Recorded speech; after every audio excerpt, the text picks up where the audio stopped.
The Things in the Woods, a compilation of creepypasta and no-sleep stories. Because You Are My Baby. My mother had the most beautiful teeth. Her teeth are my first memory. I remember them, long and white, and bared in a ferocious grin, shining under the full moon as she told me a story. Not a fairy tale or a picture book, but my story. The story of how I'd come to her. Or rather, how she'd come to me. When I was very small, too small to remember anything at all, my mother stole me from a man and took me to live in the forest. She stole me not as an act of love, but as an act of revenge. Though I was desperate to know, she never told me what needed avenging.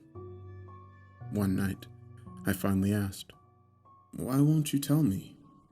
"Because you are my baby," she whispered in her low, wet voice. She stroked my face with long fingers. Her teeth glittered under the stars, rich and pale as polished ivory. "My baby will never hear, or see, or know the cruelties that haunt me." Cruelty was not the only thing my mother knew that I did not, although it was the only thing she refused to teach me. My mother tried very hard to teach me everything else she knew. Unfortunately, I was a very poor pupil indeed. My mother was a remarkable huntress. She felled elk and bear effortlessly. Sometimes she slid into the lake without so much as a ripple and returned hours later with a monstrous fish clamped in her jaws. Because hunting came so easily to her, Mother expected me to learn quickly. "Men hunt," she hissed. "They have always hunted. So shall you." But I could not hunt. Not like her. My soft, small fingers were no match for her lethal claws. My clumsy little body, somehow so susceptible to both heat and cold, trailed after her whip-like predator's form. Mother caught deer and foxes with her beautiful teeth, striking from the shadows like a snake. By contrast, my dull teeth could not even crush rabbit bones. I persevered, but did not improve. One night, while Mother snaked through the shadows, communing with trees and evading the dark things prowling the night, I curled up and wept. She found me that way, weak and weeping. I covered my eyes and held my breath. I knew it was useless. Mother could hear my heartbeat from the other side of the hill, so surely she knew I was crying, but that small scrap of pride was all I had.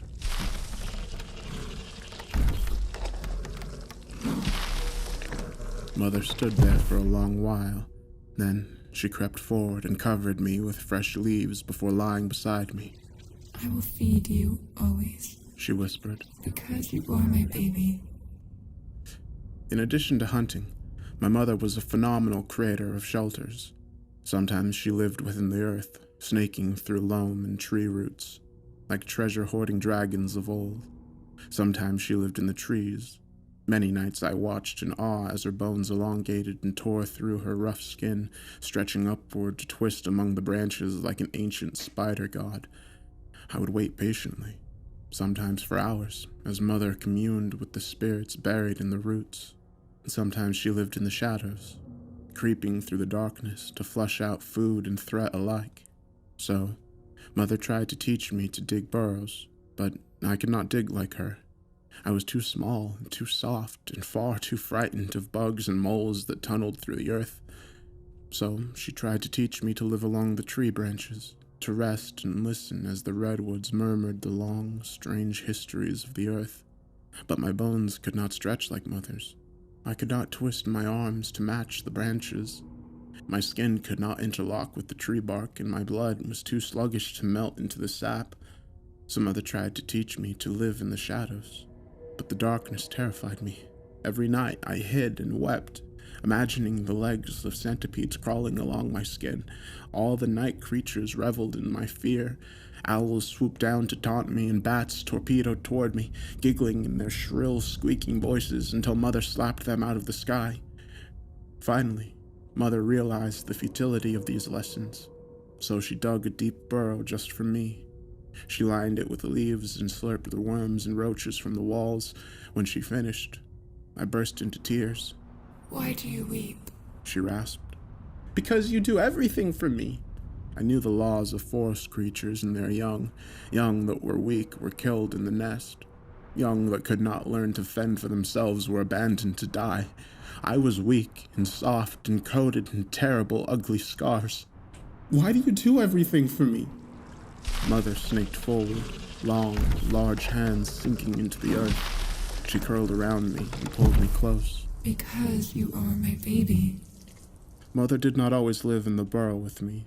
She roamed the mountains.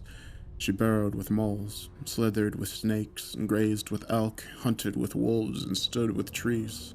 When I was very small, I thought she ate the forest. But it was not that simple. She protected it, and in return, it sustained her. "My heart," she told me one rainy night, "is the forest, so this is how it must be." As I grew older, I developed rudimentary survival skills. I shied away from hunting big game, elk and deer, bears and boar, because I did not protect the forest. I gave it nothing, I only took. So I took as little as I could. I trapped rabbits, fished the streams, and ate the wild berries. I dared take nothing else. Once I could reliably feed myself, Mother stayed away for long stretches. Hours, then days, and then finally weeks. I missed her terribly, with a deep, panicky ache. I confronted her about it one balmy spring evening. "You leave me more and more," I accused. "Soon you'll leave me forever." "Never," she murmured. A breeze twined around us, raising goose flesh on my skin and rippling her long white hair. "I will never leave you."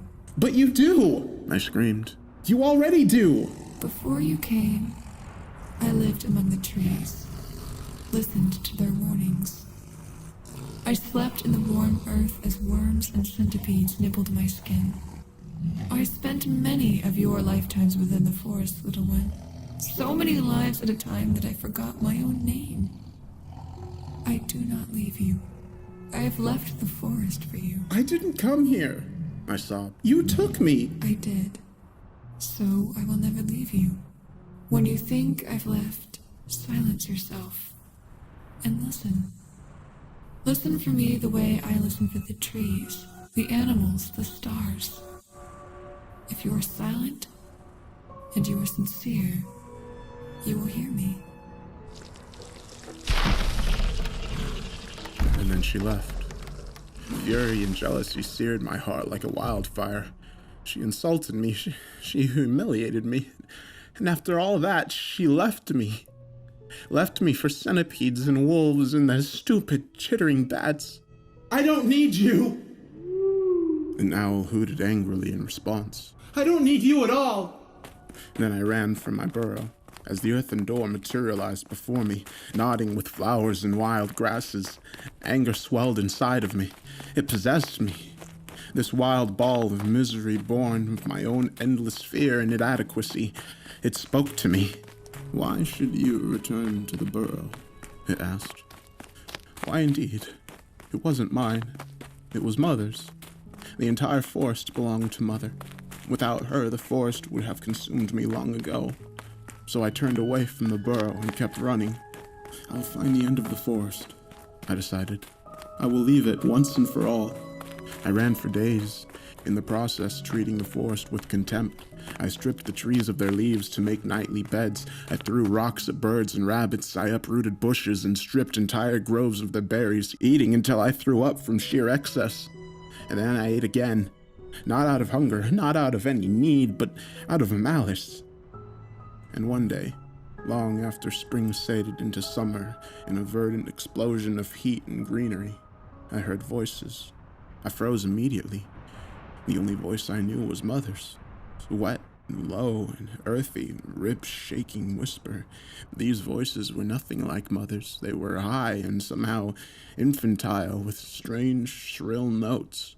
These voices were like mine. Trembling, I dropped low and crept through the underbrush. Sun-warmed leaves brushed against my face, smooth but painfully crisp. The sun was taking its toll on them. I snaked over the ground, pretending I was Mother, slipping through the forest like an invisible snake. I reached a break in the trees and peered through. In a small clearing were 4 creatures. They had pale skin and wore heavy clothing that looked suffocating. Their hands were small and soft, their faces were smooth and baby-like, somehow half-formed, wide-eyed and rounded, with soft noses and plump flesh. I touched my face, flat and smooth, and looked down at myself, mud-streaked, deeply tanned, and marked with a hideous mass of scars, but still soft and hairless, small, weak. There was no mistaking it. These things in the woods, these overdressed, half-formed beings with small teeth, no claws, and overlarge eyes, were like me. They were men. I stood up, propelled by panicking excitement, and strode forward. All at once they froze. "What the hell?" one whispered. He lifted something in his arms and pointed it at me. It was long and strange to me. Inorganic, not alive, with a wooden handle and a gleaming tube. Just then, I realized something. The forest was silent. A few birds chirped and sang. A few bugs emitted their persistent drones. But the vast majority, birds, insects, trees, were silent. No rabbits, no deer, certainly no bears.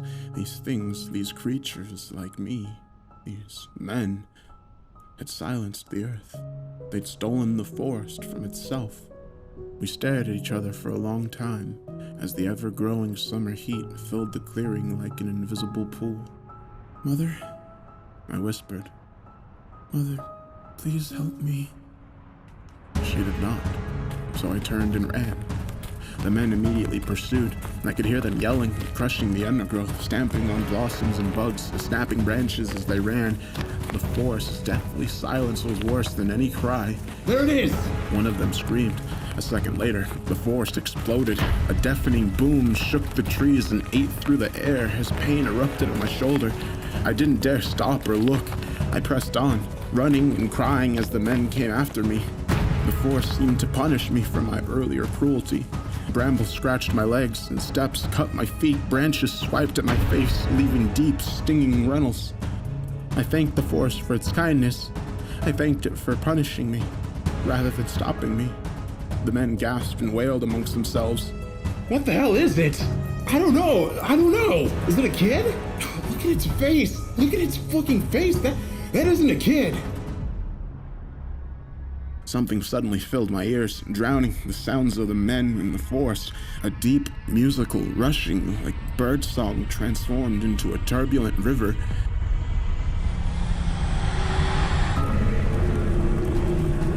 And then Mother came, erupting from the trees like a great beast of old. But that's what she was. A great beast. Surely a daemon of the ancient world. She pounced upon them. She clamped one between her claws, squeezing until his head separated and went rolling across the ground. One by one, Mother caught and tore them, shredding them the way she shredded leaves for my bedding. Blood streaked the forest, turning the dirt to mud and dripping from the trees like sluggish rain. Mother dug her claws into the skull of the last survivor and cracked it open like a fruit. Blood and gray brain glistened in the sunlight. The man screamed and screamed and screamed. Mother leaned down and extended her tongue. It curled outward, pale and orange gold like sunrise on a cold, clear morning, and delicately slipped his brains, curl by curl, like so many worms from my burrow walls. By the time he stopped screaming, the forest had returned to its loud, familiar glory, murmuring trees and singing birds and skittering insects, grazing deer. I smiled and ran to Mother. She reared up and screamed. "See what you've done?" Terror paralyzed me. I looked helplessly at her blazing eyes, contorted face, runneled with earth and wild flowers, sun-bleached bone and pale, spongy rot. My mother, my beautiful daemon mother who claimed me out of revenge and raised me out of obligation, staring at me like I was a man. When you stone a bird, my heart stops. When you break a branch, my bones snap. When you selfishly strip the shrubs of their fruit, of their very birthright, my skin blisters. When you hurt the forest, She roared. my heart bleeds. I fell to my knees and hid my face. Mother rushed forward on her many limbs and wrapped long fingers around my throat. She lifted me up, dangling me over the forest floor. I killed men for you. Now more will come. They will trample. They will cut. They will burn. They will kill. They will kill the bears and the cougars and the wolves, for they will blame the predators for what I've done to you. Do you see?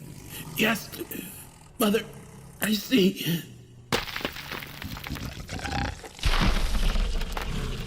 She dropped me. I hit the ground with such force it knocked the wind out of me. Mother pulled back and busied herself with one of the corpses. I looked up, shaking. Birds watched from the trees, quick and curious, full of condemnation. I averted my eyes as tears spilled. Mother returned to me. She extended an arm and opened her hand.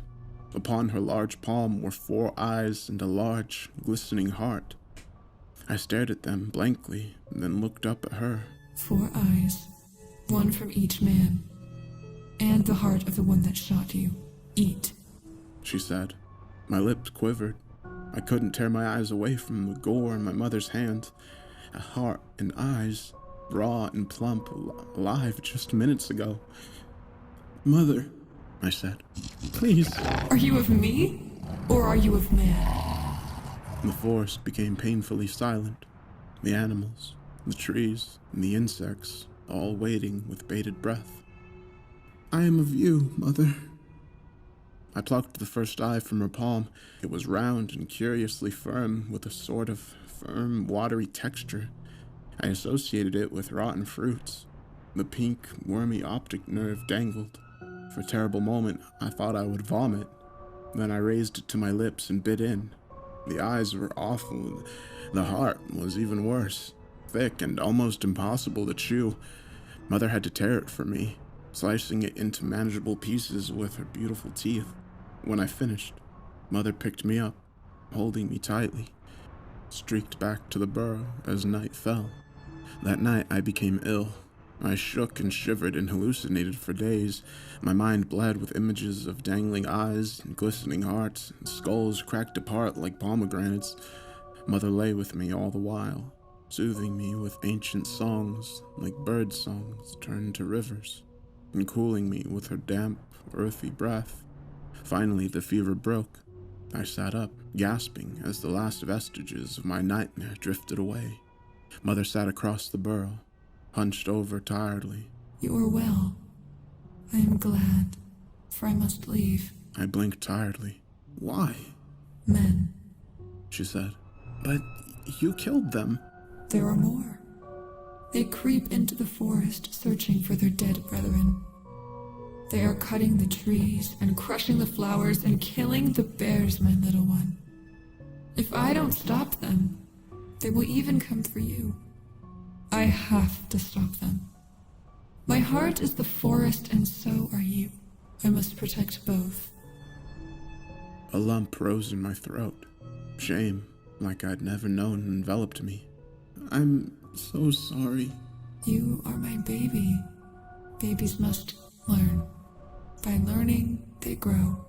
Mother, am I truly of man? Mother closed her eyes. For a long time, she did not speak. She then drew a deep breath. I took you from a cruel man. Listen, I will tell you now of the cruelties I endured. I listened, enraptured and horrified as she spun her sorry tale. Mother was once a young, beautiful human woman. Surely not more beautiful than you are now, I objected. Listen, she said. Mother was alone in the world.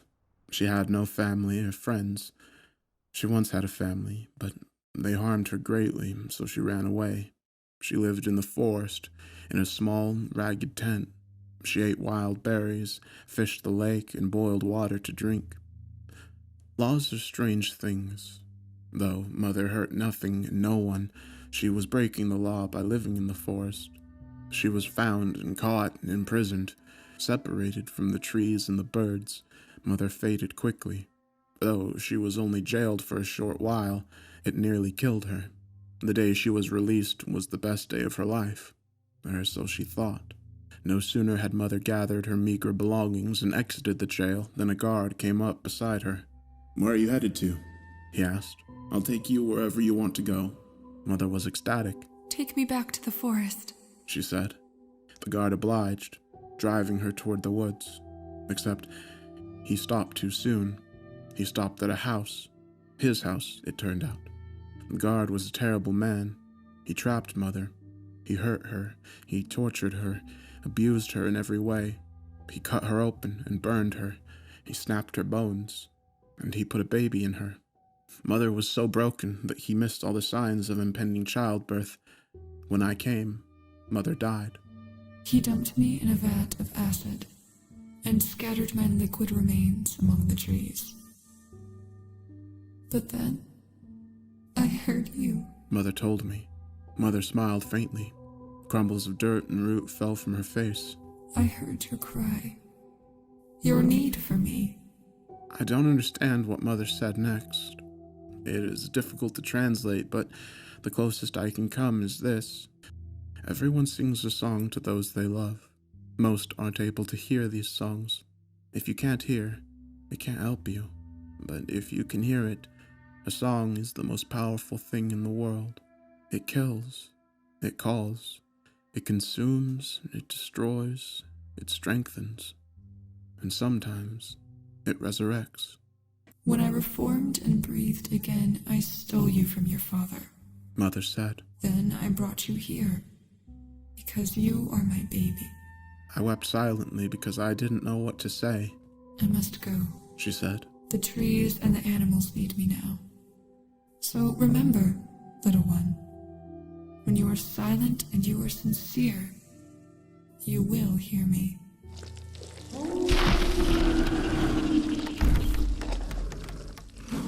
Then she whipped around like a wolf, a snake, and a hawk combined, and left.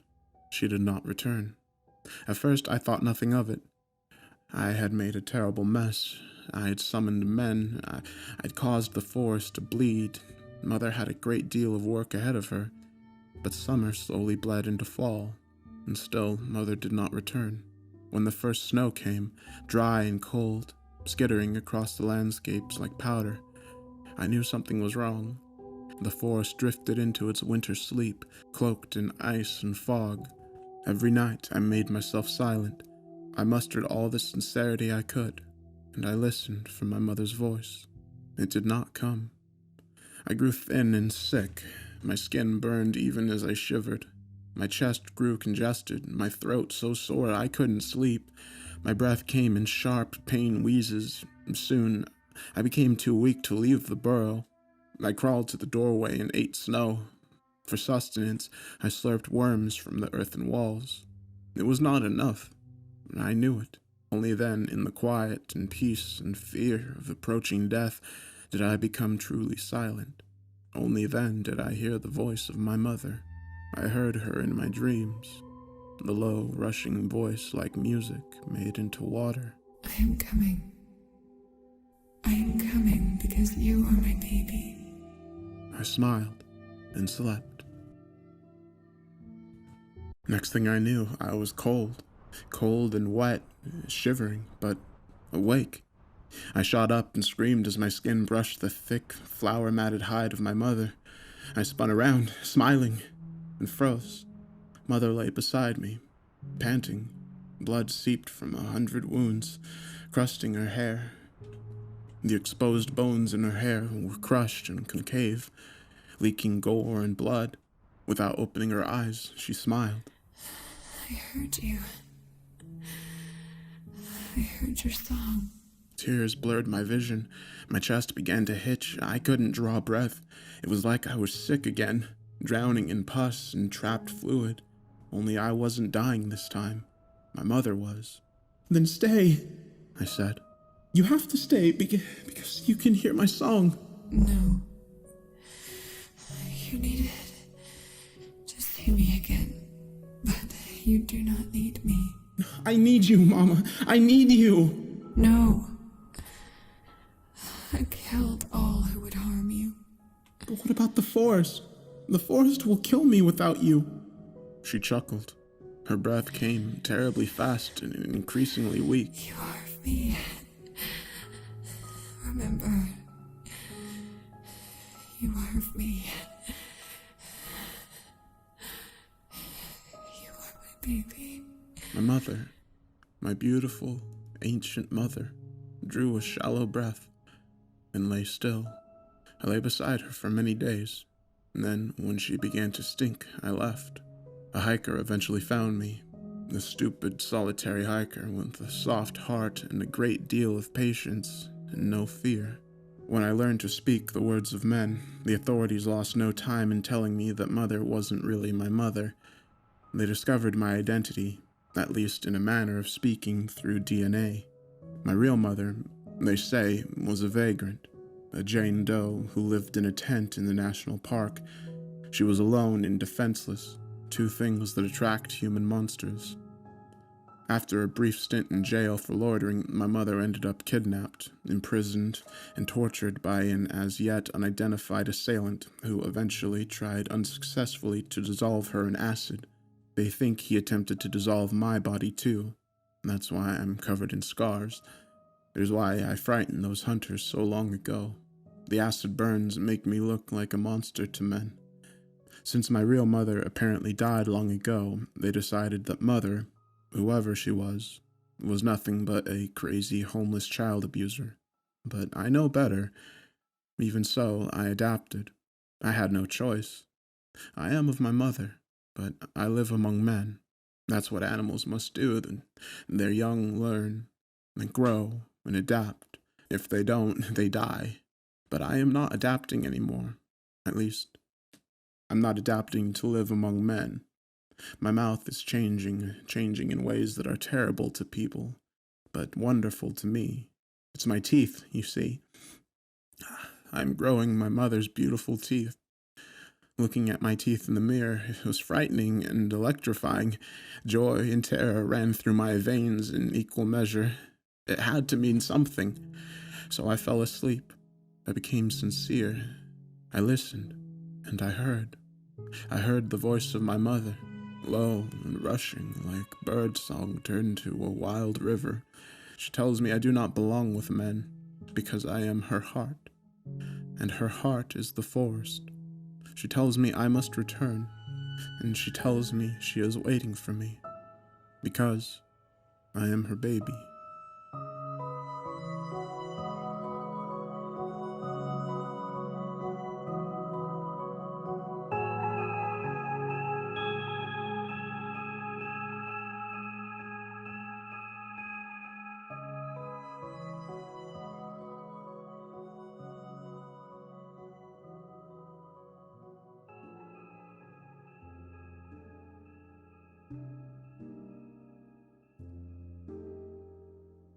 A monster used to tell me bedtime stories. When I was little, my mom bought an old farm in Colorado. It was the most exciting thing my 5-year-old self had ever seen. Forests surrounded us at every turn. A big creek cut through the property, so clear and clean you could count every stone at the bottom. Jagged peaks towered in the distance, choked with pines and capped with snow all year long. Our fields had long since sated to the wilderness, but the weathered remnants of hog pens and stables remained. The farmhouse, of course, took pride of place, fully restored and 3 stories high, with wooden shutters, a fireplace in every bedroom, and an overgrown garden that made me squeal with delight. The room was the best part of the house, a cozy little square in the basement with a wooden floor, old-fashioned teddy bear wallpaper, my very own fireplace. Long and narrow windows along the ceiling provided a close-up of the flower gardens. To celebrate our first night in the new house, my mom built me a fire and slept beside me in my bed. She fell asleep immediately.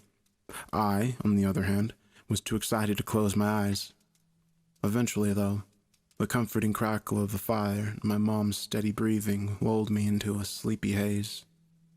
Just as I was on the cusp of slumber, I heard a voice. "Hello, little one." I opened my eyes. "I'm Barry," the voice continued. It sounded muffled, as if coming from behind a wall or under a blanket. "I see you like my old room." I frowned. "Huh?" "I used to live here, right in this room. I suppose I still do." The voice was warm and gentle, and somehow old-timey. It made me think of wooden cabins and Conestoga wagons. I blinked sleepily. The teddy bear wallpaper came into focus in my dreamy state. I associated the bears with the voice. After all, wouldn't teddy bears sound warm and gentle? Oh, I didn't mean to wake you. Well, you did, I whispered irritably. I am sorry to hear that. How can I make it up to you?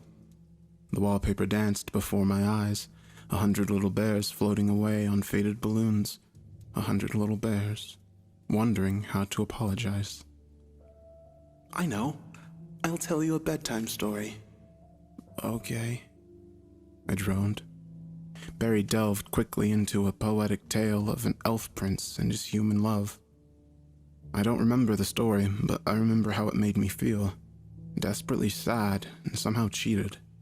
I drifted to sleep with tears pricking my eyes. The next day, my mom and I had a beautifully busy day.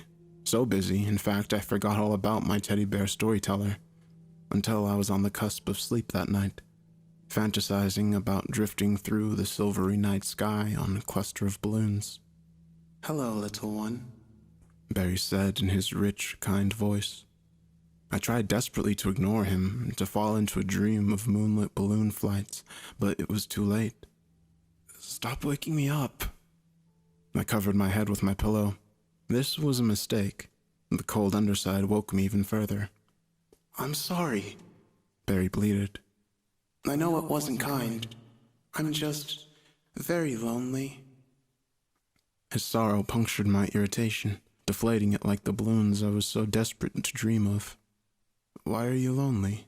Everyone left me a long time ago, little one. I've been alone much longer than you've been alive. Oh, I'm sorry, I said in a small, embarrassed voice.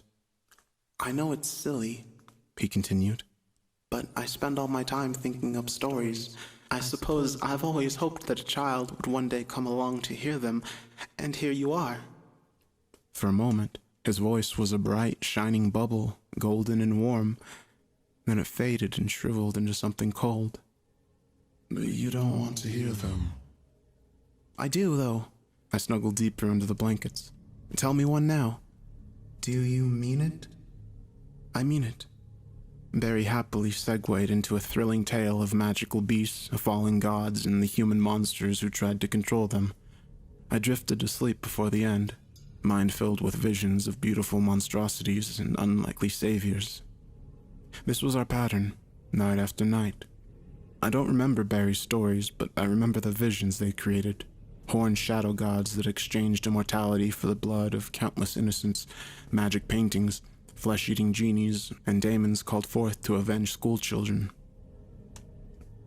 But as the year wore on, Barry's stories lost their fantasy flair. They became darker, more violent, more real, somehow. One in particular, a story about a bad man who blew half of his own face off before stumbling into his bedroom to scare his battered wife one last time, made me cry. Don't you like it? Barry whined. The husband's face filled my mind's eye, blasted jaw, bloodshot eye bulging from his skull. No, I sobbed. It's scary. Well, Barry responded coolly. I'll just go and let you be. How's that? The idea of hurting Barry's feelings, poor Barry, who'd been so alone for so long, hurt my heart. No, please stay. A sob hiccuped up my chest and broke my words into pieces. You're just such a good storyteller. I forgot it was a story. Everything is a story, he answered nonsensically. Even you and me. Shall I tell you another? Yes. He told me of a sick soldier who drowned his children in the creek right outside my house. And when the mother stumbled upon him, why, she picked up his axe and chopped his head off. I stifled a whimper. It happened by the hog's pens. If you go out there tomorrow, you'll find that very same axe buried under the forked tree. Curiosity and terror clashed all night long. In the morning, I checked the forked tree. I swept away a thick carpet of curled aspen leaves. There, half buried in the dirt, was an old, badly rusted axe head. From that point on, none of Barry's stories were the least bit fantastical. Each one left me unsettled and panicky. I'd lie awake, staring at the teddy bear wallpaper in hopes that it would ward off nightmares. Even so, I pretended to like all his stories. On the few occasions I dared voice my dissatisfaction with the story, Barry would cry. I didn't like making him cry. Spring started to summer, and summer darkened to fall. One night in November, as wind came shrieking down the mountain and billowing sheets of hail crashed against the house, Barry whispered, "Little one, do you remember the story of the man who blew off his own fool head?" I whimpered. That man with half a head and dull, bloody eyes popping from his skull haunted my nightmares constantly. "Do you remember?" he repeated. "Yes, Barry." "I want to show you that story." My guts went squirmy and cold. "I don't want to hear anymore. I'm sorry." "Not here," Barry said impatiently. "See, come here now." Quick, skittering scratches erupted over my headboard. I shot up, envisioning rats, bugs, or even hail punching through the walls. Instead, a small patch of wall quivered. It sank, almost like something was sucking it through the other side. Then it popped out like a drywall jack-in-the-box, sending a cloud of white dust onto my face. It was a hole, a tiny little door. Coppery light flickered within. Panic overtook me. Fire. "Mom!" "Shut up!" Barry hissed. "It's not fire. Look!" I tried to scream, but fear paralyzed me. My heart pounded so hard it hurt. Mom wouldn't believe me. She would be angry, and why not? I'd done this myself, after all. I'd set myself up as Barry's only friend. And on top of it all, she'd be epileptic if she saw the hole in the wall. "Hurry and look," Barry whispered. "You're going to miss it." I blinked back tears and peered through the hole. It was my room, but different. Wooden-paneled walls and burnt orange carpet. Tea tables piled with art supplies ringed the room, and canvas covered the walls. A woman huddled in the corner, clutching a large canvas like a shield. A man sat at the desk across the room. His eyes were large and blank. A handgun lay before him, gleaming. The lady's shrill sobs filled the room. A firelight played across her pale hair and turned the tears on her cheeks to embers. She closed her eyes and silently mouthed something. A prayer, perhaps. Then she shot to her feet, still holding the canvas, and ran for the stairs. The man didn't move. The fire popped, sending a shower of sparks into the air. They reflected his eyes like stars. A shadow moved behind his head, unfolding like a resurrected spider. No, not behind his head. Out of his head. Long tangled legs exploded from the back of his head. They curled down around his arm and threaded between his fingers. Then, manipulating him like a puppet, those arms forced him to pick up the gun. The man's eyes glittered blankly as the enormous spider legs shoved the gun into his mouth and pulled the trigger. His eyes widened and bulged out of his head like smooth, bloodshot domes. Blood and bone and spongy curls of tissue splattered the wall. The man's tongue lolled, swinging wildly amid ruined tatters of flesh. Then he lurched to his feet and stumbled to the stairs. I closed my eyes as floorboards creaked and doors slammed. I wept as the woman screamed and a second gunshot rang.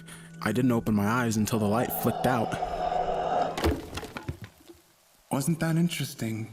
Barry asked eagerly. "Wasn't it good? It's my third most favorite story." I drifted into an uneasy sleep and dreamed of sitting at that desk, watching firelight reflect off the gun. My mother noticed something was wrong. She chalked it up to the change in weather. I was bursting to tell her the truth, but I didn't know how. It was so awful, so ridiculous. Who would ever believe me? That night I lay there, wide awake, until Barry came. "Good evening, my friend." Each syllable danced with excitement. "I have a special story for you tonight. A seeing story, not a listening story." Tears pricked the corners of my eyes. I don't want to." "Yes, you do. Trust me. This is my second favorite story ever." He tapped the inside of the wall. Coppery gold light flared to life within the hole. "Look." The small, cramped room met my eyes. Flames blazed in the fireplace, reflecting off tools hanging on the wall. Saws, shovels, axes. A sinewy woman worked feverishly at a long table. Sweat sheened her skin. A little boy and an older girl watched from the corner. The boy was crying. The girl had a curiously blank look on her face. Her eyes were fixed on a point near the table. I followed her gaze and gasped. A blood-soaked sheet covered a large mound near the woman's feet. A pale, long-fingered hand protruded from beneath. The woman moved away from the table, revealing a pile of neatly stacked limbs. A man's head sat atop like a capstone on a pyramid, ragged and smashed, with a gleaming tail of spine protruding from his neck. "You will eat," the woman said quietly. She turned to face the children. I screamed. A crown of wriggling black legs protruded from her forehead. They grew like vines, sliding out of her flesh and flopping on the floor. "We will all eat now." The legs twined around her arms and torso. They bent her over and forced her limp hand to pull the sheet off. A dead girl lay there. It was hard to tell. Her head was smashed, her eyes gone, but she resembled the girl in the corner. Same height, same hair, same long hands. The woman lifted the corpse and rolled it onto the table. "This," she pronounced, "is the better meat. We will eat it first and freeze the rest." She grabbed her cleaver, so intent on the butchery that she didn't notice when the girl in the corner stood up. The boy sniffled. The girl brought her finger to her mouth, shushing him quickly as she crept to the wall. After a moment's consideration, she chose an axe. She took a deep breath, spun around and charged at her mother. The axe hit its mark, biting into the back of her head. The dark spider legs went limp, then convulsed. Then, as the girl chopped away, screaming, the enormous creature exploded out of the woman's chest. I strained to see it, but the creature was too dark, the light too unreliable. The girl didn't seem to notice. She kept chopping, impervious as the thing wrapped itself around her and began to guide her strikes. Finally, the girl backed away, gasping. Blood spattered her face and soaked her hair. Her eyes were large and quite blank. "Lindy?" the boy whimpered. She turned, watching him carefully with her flat, expressionless eyes. Then, guided by the spider, she tightened her grip on the axe and advanced. I closed my eyes, plugged my ears, and sang loudly to drown out the boy's screams and the thick, meaty thunk of the axe strikes. When light finally died, I flopped back onto my bed and cried. There. Barry simpered. It's just a story. Something hissed as it brushed against the drywall. A second later, it touched my skin. Sharp and hairy, and somehow filthy, caressing my cheek. I kept my eyes squeezed shut and cried myself to sleep as that awful, hairy thing stroked my face. I woke up with swollen scratches all over my face. My mother panicked and took me to the emergency room. They wrote it off as self-harm inflicted during night terrors, potentially combined with allergies. I slept in my mom's bed for weeks. Barry didn't bother us. For the first time in months, I felt safe. But one bittery cold night, as wind shrieked and my mother's fire crackled. Where have you been, little one? His awful voice came from the walls just overhead. I've missed you. "Please go away," I whispered. "Don't you want to hear my stories?" "No, Barry." "But," he whimpered, "I'm trapped here. If I tell you enough stories, I get free. Don't you want me to be free?" I didn't answer. My mother's slow breathing filled the room. I wanted so badly to wake her. But what would I say when I did? "Just one more," Barry pleaded. The wind howled with such ferocity it blasted down the chimney, whipping the fire down towards the hearth. "Okay," I whispered. "Oh God, it's my favorite, my very, very favorite. Come see." The wall cracked, then opened to reveal a little window. Light flared within.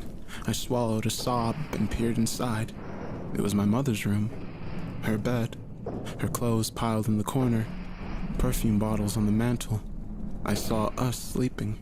My mom curled on her side, me sprawled. The wind screamed again.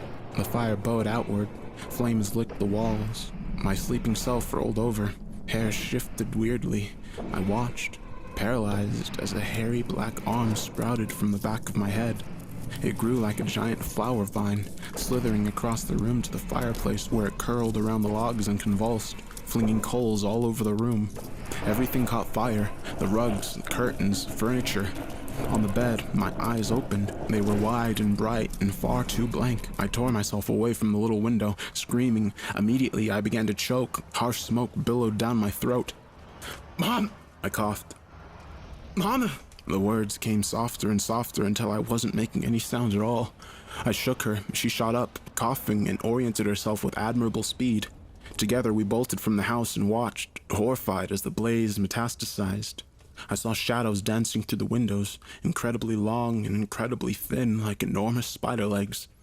The fire department came and extinguished it quickly. They found bones in the rubble, so they called for more police backup. My mother was hysterical, even more so when they dragged out the remains onto the stretcher. It was hideously deformed, like a particularly absurd Halloween decoration. A dozen enormous arms exploding from a twisted carapace the size of a man, topped with a huge lumpy skull. By the time the police arrived, however, it was gone, dissolved, perhaps into ashes, or maybe never there at all. Just an incident of collective hysteria. I hope that's the case. I hope, but I don't believe. Because sometimes when I'm very angry, or very scared, I feel my hair shift, moving to and fro as if displaced by a centipede. Sometimes I reach back, sometimes there's nothing, only hair and scalp. But sometimes I feel hard, hairy sprouts poking out of my skin.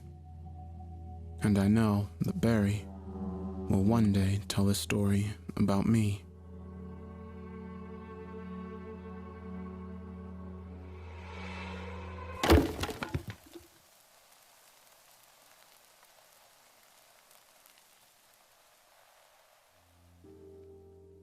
My dog went missing for 3 days. What came back wasn't my dog. As a kid, I was raised in a small fishing community on the eastern side of Canada, surrounded by the Gulf of St. Lawrence and the boreal forest. The entirety of the land was close to 4,000 square feet, with an even smaller number of residents sprawled out over Main Street and some farming houses which had been converted into residential homes when agriculture stopped being profitable. In total, our community is surrounded by a vast expanse of ocean and a seemingly endless barrage of trees. I spent most of my life hunting in those woods, so you can imagine my joy when my parents got me a hunting dog. And while they are more fit to be herding and tracking sheep over grassy plains rather than rabbits and deer through the dense forest, it didn't stop me from taking him on every excursion I possibly could. Sandy had been by my side for enough hunting trips that he'd grown accustomed to waking up just before daybreak, and on a few occasions helped track down small game like squirrels and rabbits through the considerably large area of forest. Sandy wasn't my property, and he wasn't treated like he belonged to me. Sandy was a member of the family, my best companion, my truest friend. I think fondly back on all the times that he'd sit in the front seat of my truck without being told, ready to go for a walk in whatever part of the forest I took him to. I can honestly say that there will never be another dog that will fill the void Sandy left in my life. I find that dog lovers relate to that sentiment more than others. It was October 30th, the first day of hunting season, and I'd been talking with my family about taking Sandy and my hunting gear and some essentials to one of the cabins my grandfather owned in his heyday off an unmarked road a few hundred miles into the wilderness. This was met with a lot of protesting, but nothing could stop me from getting in some time looking for wild game in an area that wasn't already picked clean by illegal hunters earlier in the month.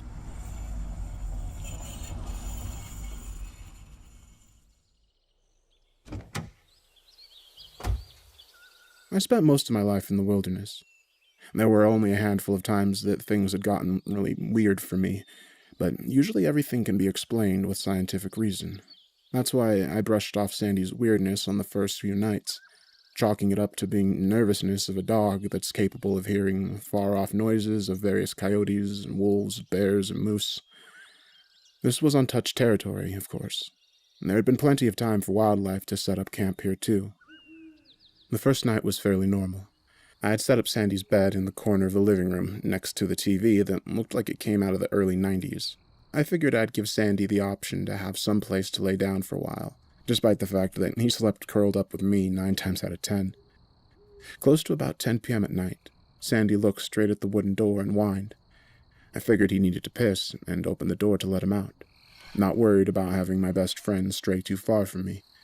Instead, he just sat inside the door, looking out at the forest edge beyond the path. And I too stood and looked for a few minutes before deciding that he had just heard an errant critter close to the cabin. The rest of the night was fairly normal, and Sandy slept with me. The second night, I chalked the weirdness up to Sandy's stress. Earlier in the day, we'd been walking a few miles through the woods beyond the house, and I thought I heard the noise of twigs cracking under something heavy. I hoped it wasn't a moose, because my shotgun wouldn't have stood a chance, but something changed in Sandy that I didn't pay close attention to at the time. He hunched himself on his hind legs, his front pressed close to the ground, his mouth pulled up over his teeth, and he growled toward nothingness. I figured we'd try hunting again later, if whatever it was had left, and should he be feeling up to it. But once we were inside, he didn't want to move. Even when I tried to get him to go outside and do his business, he just sat at the door and cried, wailing at me to let me know that he didn't want to go out there.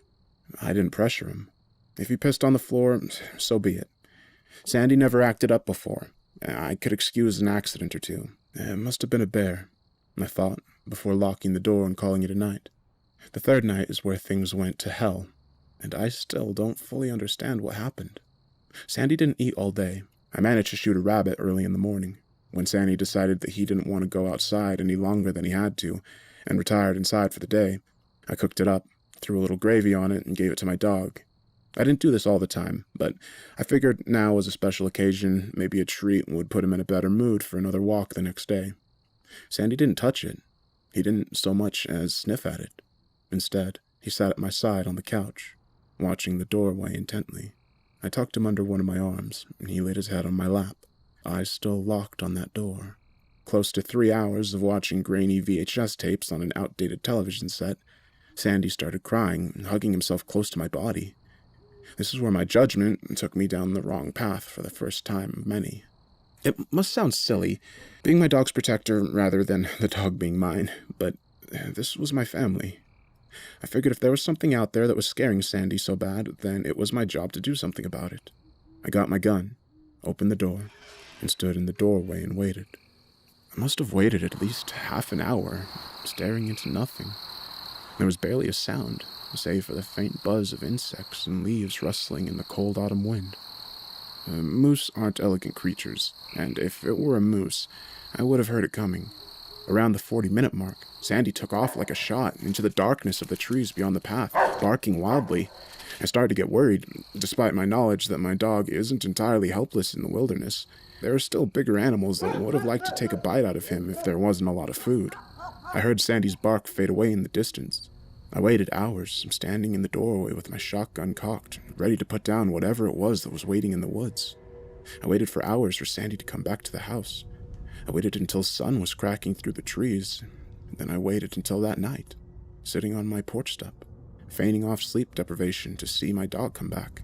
Sandy did come back, but not for another 3 days. Fog had rolled in at that point, and it was getting darker, the night painting the sky navy blue.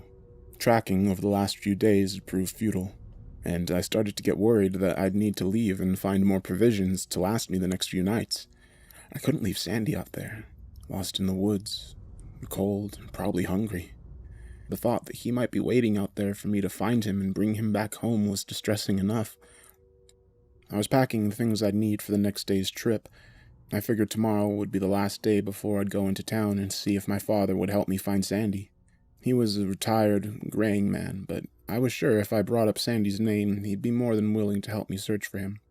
Thankfully, Sandy came back before I'd even finished that train of thought.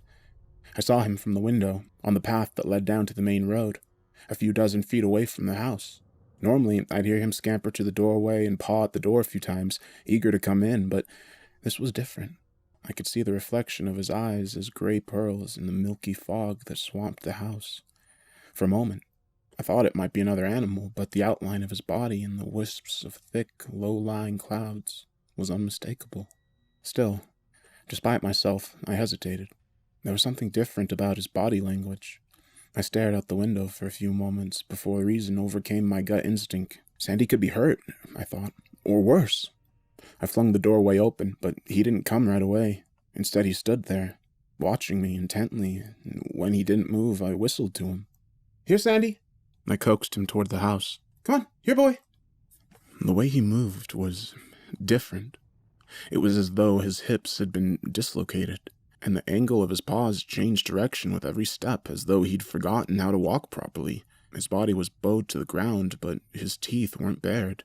He didn't seem aggressive. The only way I could describe the look he gave me was sheepish, like he'd just gotten into something he wasn't supposed to, and I had yelled at him for it. I thought he might hurt himself hopping up onto the elevated step if he dislocated his hips, but he did just fine. His back half swung a little, oddly enough, and his paws almost folded underneath himself, but he didn't go sprawling. He sat on the step and didn't take his look off me. It wasn't until I had moved from the doorway completely, opened the door wide, and waited for him to walk in that he moved. Straight to his bed. He didn't stop at my hand or sniff at me. He didn't wait for pets or jump up on me like he used to. It was just straight to his bed, where he sat and watched me for quite some time afterwards. I returned to the movie at hand. I called him a few times, but he didn't respond. His ears didn't so much as raise to the sound of my voice, or the pat of my hand on the worn-out couch beside me. I'd missed my buddy, but I wasn't about to move him physically toward me. A few hours later, I went to bed. The more I think back on it, I don't recall him blinking once. He just sat there like a statue. When I turned off the light, I could still see the reflection of jade green following me as I went into my room and shut the door. I could have sworn that I heard him walk in the night. The sound of nails clinking against the wooden floor coming up to the door of my room, but they were slow and deliberate. They weren't like the quickness of Sandy realizing I'd gone to bed and coming to curl up. I heard the noises stop outside of my bedroom, but I didn't hear his whine. I thought nothing of it, and fell into a deep sleep. I figured it must have been a dream. Sandy was still sitting in the upright position I'd left him in when I went to bed. It was as though he didn't move a muscle the entire night. And when I said good morning, he didn't so much as wag his tail. He did follow me into the kitchen, but he paused at the doorway when I put his bowl down on the floor and filled it with the supermarket dog food. Once again, his back half moved weirdly as he slowly made his way toward me. There was a nagging feeling that something was off-putting about the way he looked that day. It was like he'd gotten a little longer overnight, like when he was walking to the door the night before. He didn't come into the kitchen. I figured he must have been hungry being out in the wild for so long, but he eyed me like he was waiting for me to come a little closer rather than touch the food.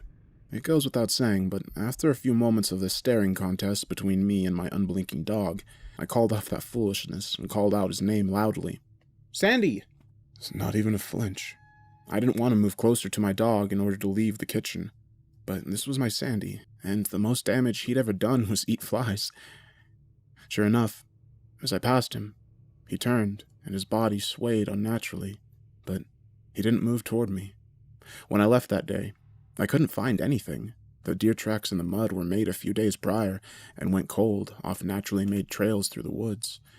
I couldn't hear bugs or birds or even the howl of a nearby coyote. The only sounds from miles away from the campsite were my own breathing and the sound of crunching leaves underneath my feet. When the sun started to set, I started making my way back, but I should have just packed my shit and left. Just behind a cluster of trees, with the house just visible enough beyond the rise, I figured I found out the reason why the animals had abandoned this place. Generally, when there are mass animal deaths, that usually means that something is wrong in the area of the slaughter, and wildlife are usually smart enough to get the hell out of Dodge. Even cats are bred instinctively to not like drinking water that is close to where their food is, because if you saw a dead animal close to the stream, you'd realize the stream was tainted and find another water source. Hundreds of squirrels were disemboweled and strewn across the grass in an almost perfect circle. Most of them were skinned. When I turned to heave up the contents of my stomach, I saw there were dozens that were inside out. I couldn't help but vomit repeatedly as I tried my best to walk through the circle of tiny organs and mashed up bodies, not just over the sight, but because the smell was ungodly. I don't know how long they'd been out there, but if I'd stumbled across this sooner, I'd have left with Sandy in tow immediately after. Gradually, the body stopped and delved off into a random dead squirrel here or there. The biggest thing I managed to find just a few feet off the unholy feeding ground was a deer. It looked as though something had decided to skin it alive from hide to neck and drape some of the skin over a branch like someone was tanning the hide. I don't know how long it had been there, but it smelled like it had been dead for quite some time, despite the fact that there wasn't a single fucking fly. The head had been cut off clean, just above the shoulders, and then I realized the organs had been removed. I moved from a walking pace through the forest to a jog. Thankfully, the cabin wasn't too far off. I heaved one final time, wiped my mouth off on the back of my sleeve, and looked up to the house to see Sandy, watching me from the window. I tried to reason with myself and tell myself that Sandy's odd behavior could have been trauma. I know it's stupid to think of it now, but at the time, it was the only reasonable explanation I had to keep myself from going insane. Sandy had realized there was something up with this place, and the second he noticed it, I should have paid attention to the warning and taken off back into town. Once the door was shut behind me, I started packing the food and essentials back into the boxes, moving quickly to try to get my things into the truck before night came. It'd be dangerous to try and maneuver my way through the trails at night, as the hills of Kelly's Mountain were steep, and in pitch darkness, with my only companion being my headlights, it would have been easy to slide off in the ravine and never be heard from again. I didn't want to stay one more night, but I had no choice. I'd just gotten back to the house, just moments before the sun finally receded past the horizon, and we were bathed in a navy blue sky once again. I didn't pay attention to Sandy. He just sat at his bed and watched me pack. I figured no harm, no foul. I'd throw his stuff in the truck in the morning and we'd be back in town before night the next day. Glancing at him for just a moment, it was a passing thought that he was looking a little longer today. And when I went to bed, it was hard getting to sleep for the next few hours.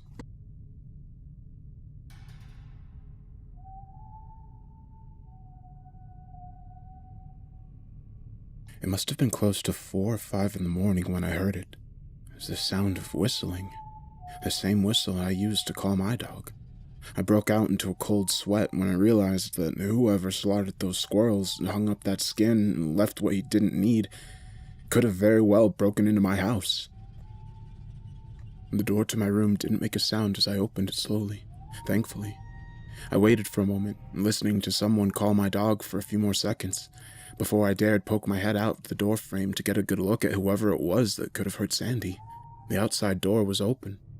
All I saw was the back half of Sandy, too long and lanky, almost coiled around the back of the door.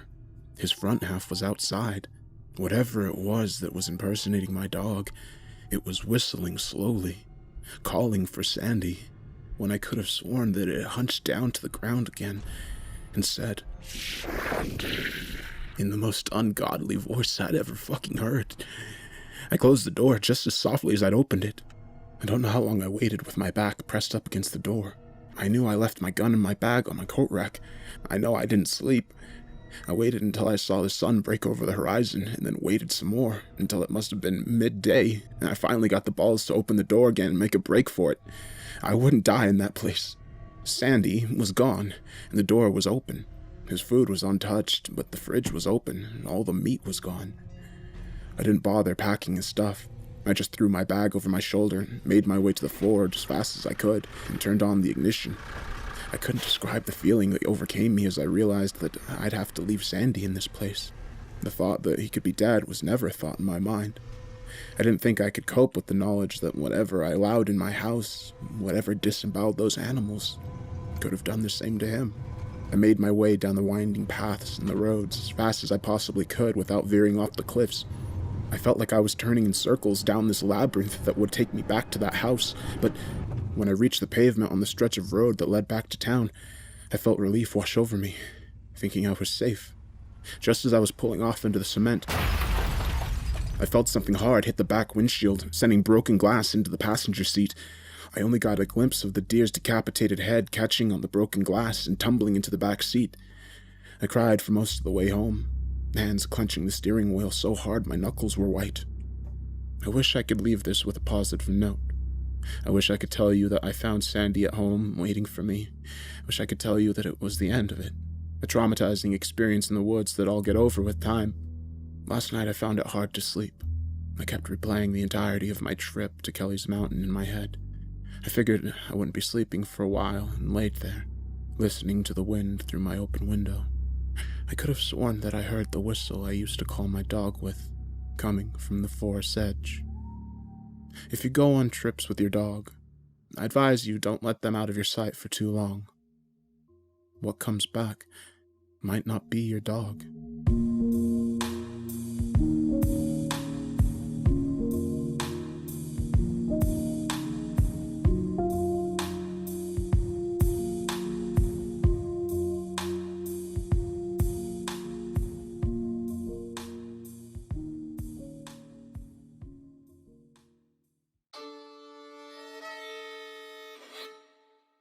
I went camping with my friends, and a stranger joined our group unnoticed. I was the first to notice an extra person had joined our group. I counted 6 of us sitting around the campfire, but I knew we had left home with 5. The 6th person had joined us somewhere along the way, but where and when exactly, I could not be sure. All the glowing faces looked familiar, like I'd known them all for a lifetime. That is why it took so long to find the man out of place. I had to go through the faces one by one. I went through my history with them, recounting how I met them, how I knew them. I fit each one into my memories like puzzle pieces. First, there was Mark. He was sitting next to Sarah, chatting her up as always. I met Mark and Sarah 6 years ago in 10th grade. Mark and I played wide receiver together on the school football team. Sarah was a cheerleader. Mark had always had a thing for her. The 3 of us started hanging out after games, Mark flirting non-stop, and Sarah always hilariously rebuking him after a while. Then there was Ben. We had been best friends since 1st grade, inseparable ever since we bumped heads playing tag during recess. He had his arm around his longtime girlfriend, Justine.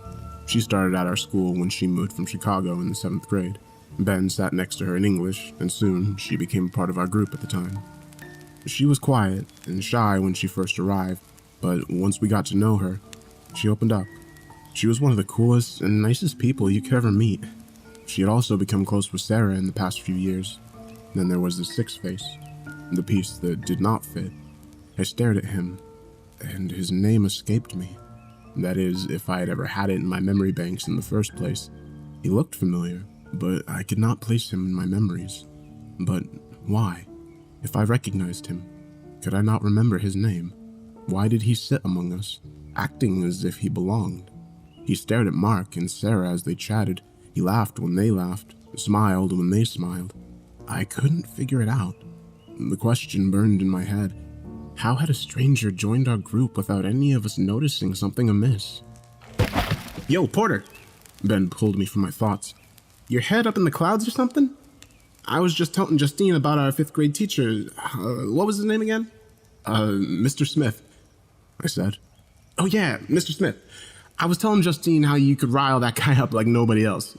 Remember that time you handed in an assignment printed in yellow ink? Ben and Justine laughed. Yeah, I remember, I said. I can still see the steam coming out of his ears. And they laughed again, and I joined in half-heartedly. When I glanced the strange man's way, he was watching us, grinning. He was always watching, always on the periphery, never partaking. Part of the reason he had flown under the radar. I was stuck with the sense that he was studying us. My skin crawled. Ben drained his beer and threw the empty can in the cooler. Well, I gotta take a leak, he said, and walked into the woods, swallowed up by the dark. You shouldn't know how to push people's buttons when you want to, huh? Justine said. I shrugged. I was having trouble focusing on the conversation. The weight of the situation, the reality of it, was starting to hit me. The strange man had attached himself to our group unnoticed, and who the fuck knew what his motives were? Questions raced through my mind. None I could answer. How had no one else noticed yet? Why had it taken me so long to notice? Was I going insane? Did I have amnesia and forget this was one of our friends? What the hell is going on here? The strange man stood with a jerky motion. I gotta take a leak, he said. It was the first time I heard him talk. He spoke with an odd lisp.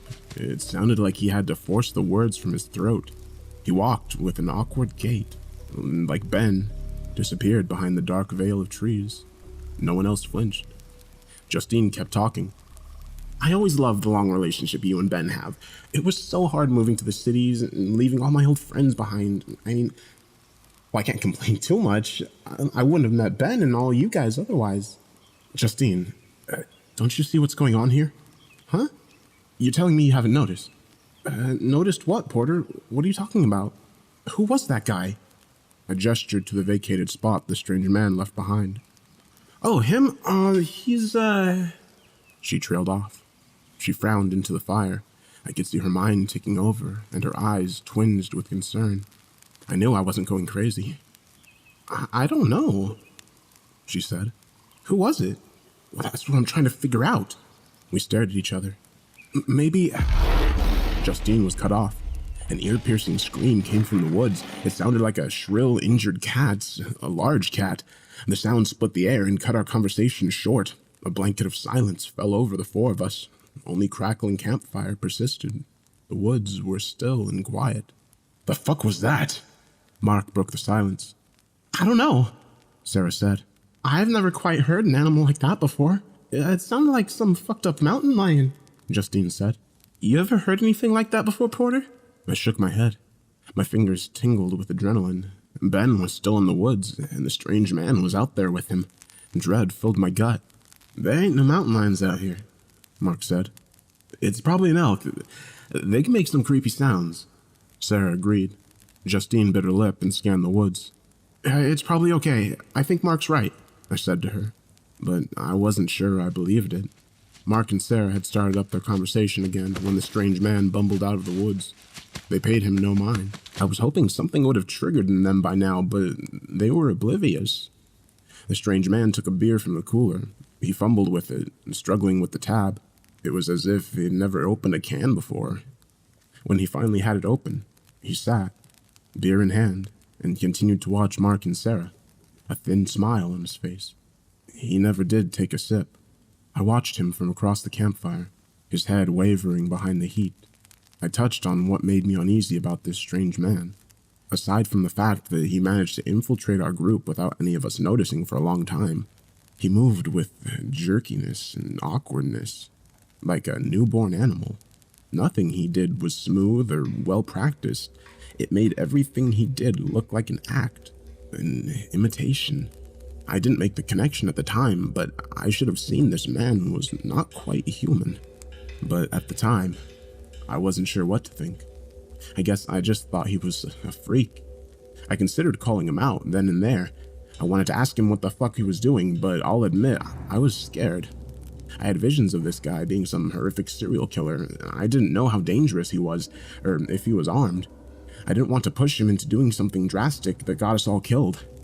As time went by without any sign of Ben, I became convinced the strange man had done something with him. I watched him plotting, planning, and marking his next target. Anger sprouted from my fear. I started to see red. I needed to stop him. We used an axe to chop firewood for our campsite, and it was leaning against my seat. This man was dangerous. I was sure of it. I convinced myself that I needed to do something before another one of us was next. I clutched the axe handle. The smooth wood felt reassuring in my hand. Justine touched my arm. Porter, where's Ben? I'm getting nervous. It's okay, I lied, patting her hand. I'm sure everything is okay. I stood with axe in hand. I'm going to get some more firewood, I announced, more awkwardly than I hoped. Okay, dude, Mark said. Porter? Justine's voice wavered. Speaking up was a mistake. I'd drawn the attention of the strange man. I walked past him, trying to act as nonchalant as possible, but I was never a good actor. He watched me the whole way. He maintained his glare as I reached the perimeter of the woods, and as he looked back, his head rotated around an unnatural distance. That was enough to chill my spine. I was hoping he would turn around to look away and give me an opening, but he never did. I'm not exactly sure what happened next. I never saw him stand up and walk over to me. I never saw him move a single muscle, but in an instant, he was standing in front of me, inches away from my face. It was as if he had teleported. A metallic smell stung my nose, and the strange man stunk of blood and copper.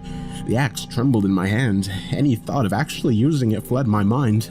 I locked into place, my skin covered in goosebumps. Power radiated from him. He spoke to me. He said in his forced tone, and he smiled wide. At that moment, Ben emerged from the woods. "Ben!" Justine cried. "Jesus!" Ben said as Justine squeezed him. "Did you guys hear that cat thing?" We think it was an elk." "Where were you? Why'd you take so long?"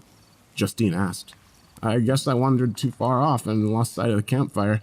It took me a while to find my way back. For a second, I thought I was going to have to freeze my ass off out there alone tonight." The relief washed over my body like a wave, crashing into my muscles. I felt each one relax. At least Ben was safe. I looked for the strange man, but he was gone. He somehow slinked away while I was distracted. He was good at going undetected when he wanted to. My thoughts turned to getting out of there. Even though Ben was unharmed, that guy was still trouble. I started back towards the group and caught the middle of their conversation. "I don't know, actually. Yeah, who was that guy?" Ben said. "I thought he was with you guys," Sarah said. "Yeah, isn't he your friend?" Mark added. "I thought he drove over with you three." "No," Ben said. "I don't know who he is." The panic spread over everyone's face. They were finally feeling what I was feeling. The realization had set in. "We need to get out of here," I said, "before he comes back." "Yes, please," Justine said. "We have to leave now. That guy was a freak, right, Porter?" "Yeah." I explained to them how I noticed that he was the odd man out when we were sitting around the fire. I explained the odd behavior, and they all agreed the guy was strange and possibly dangerous. None of us could pinpoint exactly when he had joined the group. He had slipped in unnoticed and unaccounted for. It was uncanny. We packed up our tents in record time. We trekked for 15 minutes to our cars through the dark woods, flashlights in hand. We heard the screech of the elk again, if it was an elk, which I have my doubts about now, and we took some comfort from the fact that it sounded farther away. Even so, we picked up our pace for the final stretch of the walk. I felt like I could finally relax behind the wheel and locked doors of my SUV. Justine and Ben sat in the back, while Mark and Sarah followed behind in Mark's beaten-up Ford Laser. We were heading out of the woodlands and were planning to shack up in the motel for the night, before heading home in the morning. I thought we were free and clear. We wound our way around the dark roads that snaked through the woods. I let a smile open my face when we finally reached the exit road. It was an arrow straight stretch of asphalt that split through the last few miles of woodland. I pressed on the accelerator. I couldn't wait to get the hell out of there, and I think Mark was feeling the same way, because he sat close on my rear bumper. I remember thinking, at least we'll have a strange tale to tell after all this. I didn't think it was about to turn into a horror story. The trees and the dashed lines on the road blurred past us. My headlights reached out for the seemingly endless road, and my speedometer needled its way toward 100 miles per hour. I don't know what possessed me to go that fast, and I wish Mark didn't follow my lead. It was a mistake. The strange man appeared from behind a tree. He walked into the middle of my lane. I slammed on the brakes, but it was too late. The next sequence of events happened so fast it plays like a slideshow in my mind. The tires screeched. There was a smell of burning rubber. The strange man folded over my bonnet and got sent flying down the road. He snaked across the pavement on his back, moving with such speed it looked as if he was gliding on ice. More tires screeching. Mark flew past in the opposite lane, fishtailing.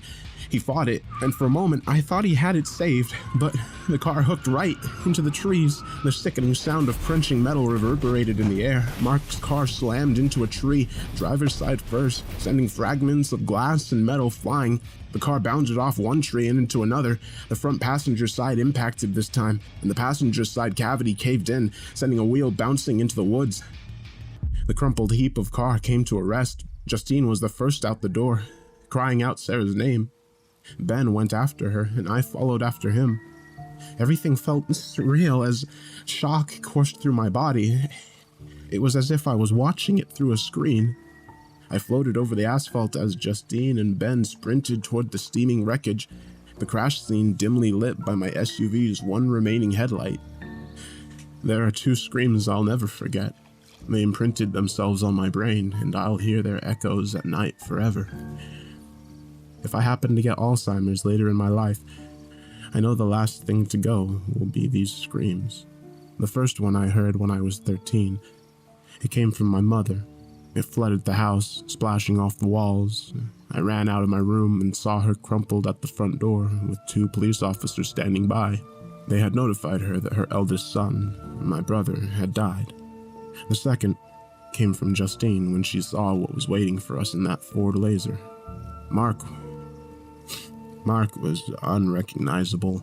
He was a shattered mess of bone, skin, and blood, melded and intertwined with the crumpled steel. Sarah was blinking slowly, her breathing labored, her one arm shattered, broken in too many places to count. Her legs were crushed at the knees from the front of the car, which crumpled back into her leg space. Her legs would have been flat if I could see them. Justine turned away and fell to her knees, face buried in her hands, shoulders heaving. Ben tried to comfort her, but he turned away and threw up on the side of the road. I pulled out my phone, struggled to dial 911 with my fingers shaking. I kept pressing the wrong numbers. My voice was small and distant as I explained what happened to the operator. She told me to stay on the line, but as I looked down the road, I dropped my phone. The strange man was standing there. His grin reached from ear to ear, showing a grandstand of teeth. His shoulders shrugged up and down as if he was laughing. In fact, the fucker was laughing.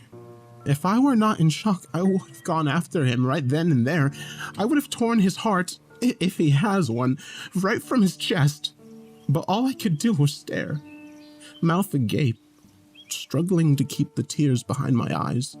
The strange man started for the woods. I watched him go, and watched him change. I saw it. I know I did. This was no illusion, no trick of the mind. This was real. I saw him shapeshift. I saw its true form. We were not dealing with something human that night. After countless hours of research, I believe I saw what others have called the goat man.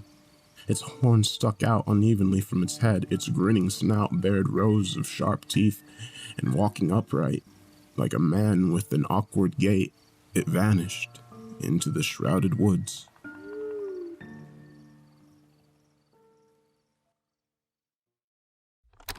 It has been 8 months since that night. I've only seen my friends a handful of times since then.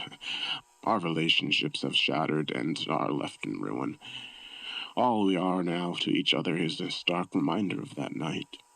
Mark is dead. Sarah survived, but as a triple amputee. Justine and Ben broke up, and here I am, rugged with a scraggly beard and uncut hair after spending every sleepless night researching the monstrosity I saw that night. The goat man. I'm going back to those woods. So help me God, I'm going back. I'm coming for the goat man, and I'm not stopping until one of us is dead.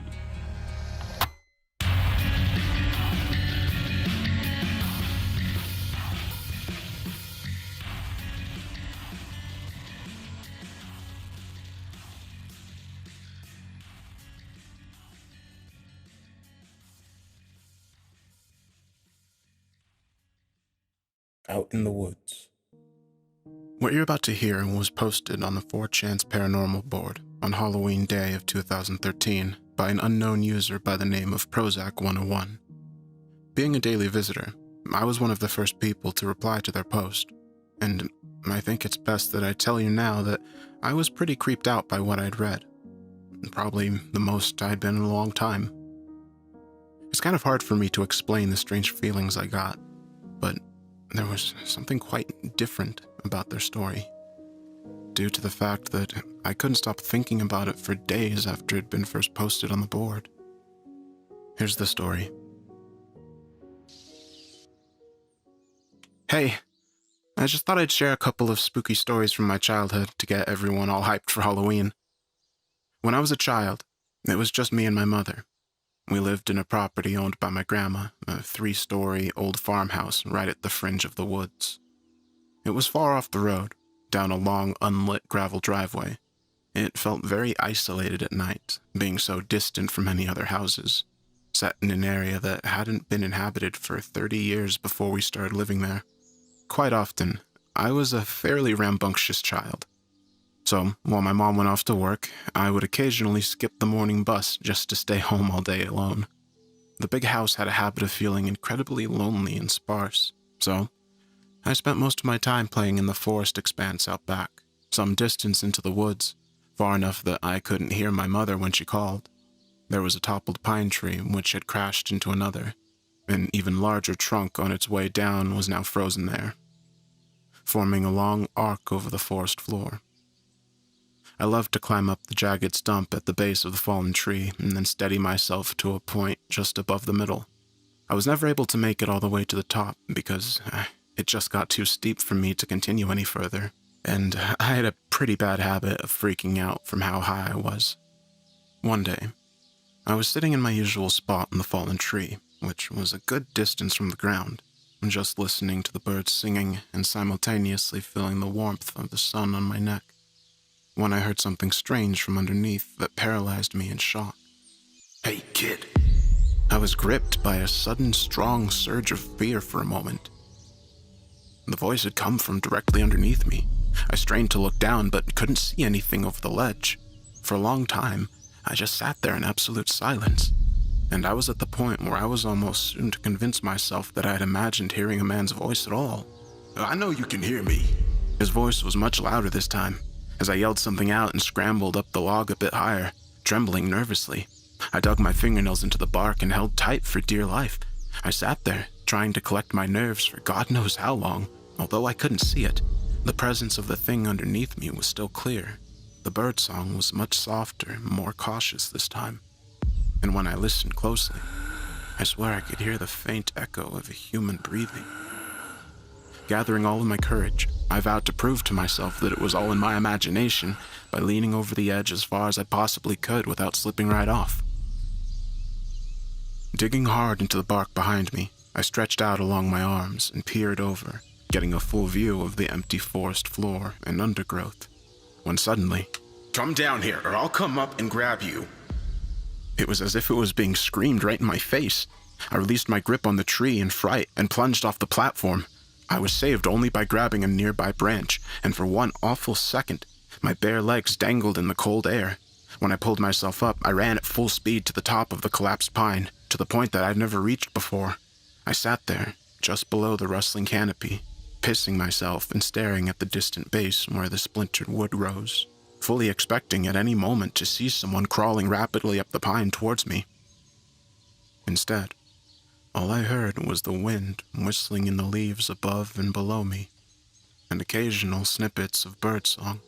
It was about 2 hours before my mother got home and found me, after much worried searching, trembling, and crying at the top of the fallen tree. Although this incident spooked me and my mother, in time, I somehow recovered, exhibiting that naive, hard skin of a child. Although I never went as far into the forest as I used to, and never again even approached the fallen tree, and never again even approached that fallen tree. Once when I was 12, I had the chore of taking firewood from the shed out back, it was just at the edge of the woods, and to bring it back inside the house. It was a tiresome job, and I always chose to do it at dusk when the air was brimming with mosquitoes and swampy fog that usually coated the lawn. By the time I had made my last round, I would sprint back to the house. One of my least favorite things about this job was that the shed was full of barn owls. If you have ever seen a barn owl's face staring at you from a dark roof corner, then you'll know how uncomfortable that shed made me. One of these nights it got mistier than it ever had before. A thick silver fog covered everything and limited my line of sight to the short sphere around me. Even though the shed wasn't far from the house, I found myself feeling disoriented, and more than once, I walked in the wrong direction, both times for some reason walking straight into the woods. By the time I'd reached my last load, it was too foggy to see the street. My eyes stung in the moisture and it made my vision blur. Lurching forward, I managed to walk headfirst into a tree, dropping all the wood I was bundling onto my feet with a hard crunch. As I went to pick them up, with my foot throbbing pretty hard, I realized that the ground was too misty for me to see my knees. I decided to head to the house, since we had more than enough wood for one night. However, it was getting pretty dark, and I couldn't make out any signifiers of which direction I was heading in. Even though I cautiously walked for several feet in all directions, trying to figure out my position in the mist, I still couldn't figure out any points of identification. I couldn't even locate the fence or the gate, and the more I walked, the more I seemed to stumble into trees, pine needles, and mud crunching under my feet instead of dew-covered lawn. After a while, I finally realized that I couldn't even find the shed anymore. Cursing myself for being so dumb, while trying to ignore my thumping heart and sense that something else was at play, I became aware that I was lost somewhere in the fringe of the forest. Screaming out for my mother at the loudest possible volume was only met with the resounding silence from the depth of the mist all around me where I stood, affirming that I had wandered too far from the house to be heard. As a deep panic started to settle on me, I noticed a glimpse of something pink moving against a nearby pine tree. Coming closer, I saw that it was a ripped-out square of pink paper. On it, there was an arrow, pointing left, looking vaguely like something my mom might make. I rationalized to keep me from getting lost. So, foolishly, I followed the direction set by the green arrow, shivering in the increasing cold. I kept walking for about 5 to 10 minutes before needing to stop to take a breath. My heart was pounding so fast it was beginning to hurt. As I was sitting down, however, I spied what appeared to be another note fluttering on a nearby trunk. I noticed that this one was embedded with a long nail. It bore another arrow, this one pointing up, and a small, sloppily written note that said, "This way." Despite my increasing panic, I convinced myself that these notes were my only shot of getting back before nightfall. I was desperate to get the hell out, and my brow was cold with sweat, so I followed the green arrow, to the point where I could dimly make out another spot of pink, up an incline of collapsed stumps and leaf litter. At this point, it was getting pretty dark, and I had to strain both my eyes just to see a few meters ahead of me. Following the green arrows, feeling less and less sure of where I was, I stumbled through the woods, groping out in the mist to feel for the trees. Although I was terrified of something unseen grabbing my arm, I came across the third green note, which had another arrow pointing up again. This one led to an increasingly steep slope that I didn't recognize being anywhere near my house, and with a poorly drawn smiley face right above it. At this point, I became too freaked to cope and started to cry a little bit. As I slumped against the pine stump, the possibility that I would be out in these woods all night was beginning to sink in, like a syringe being driven into the veins within my arm. I caught a glimpse of another pink square in the near distance. Squinting hard, unnerved by these notes, all of which looked fresh and without sign of decay despite the previous week's nonstop rain, I read it afar.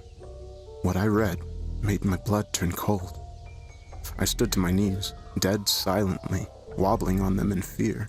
My ears were sensitive to any tiny prickle of noise in the mist. For a long time, I stood there in the rolling fog, reading and rereading that horrible note over and over again before a snapping stick somewhere behind me caused me to sprint blindly, and twigs snagging at my ankles and cutting up my face as I ran. Written on the note in big green letters was my name. I felt like I was running for hours. All the while, the rain and mist lapped at the back of my neck like the decaying breath of someone running right behind me. Somehow, I made it back to the house. All the lights were off, and I struggled to find the keys for a moment. When I found them, I bolted indoors and quickly crawled into bed, where I remained, unsleeping till morning.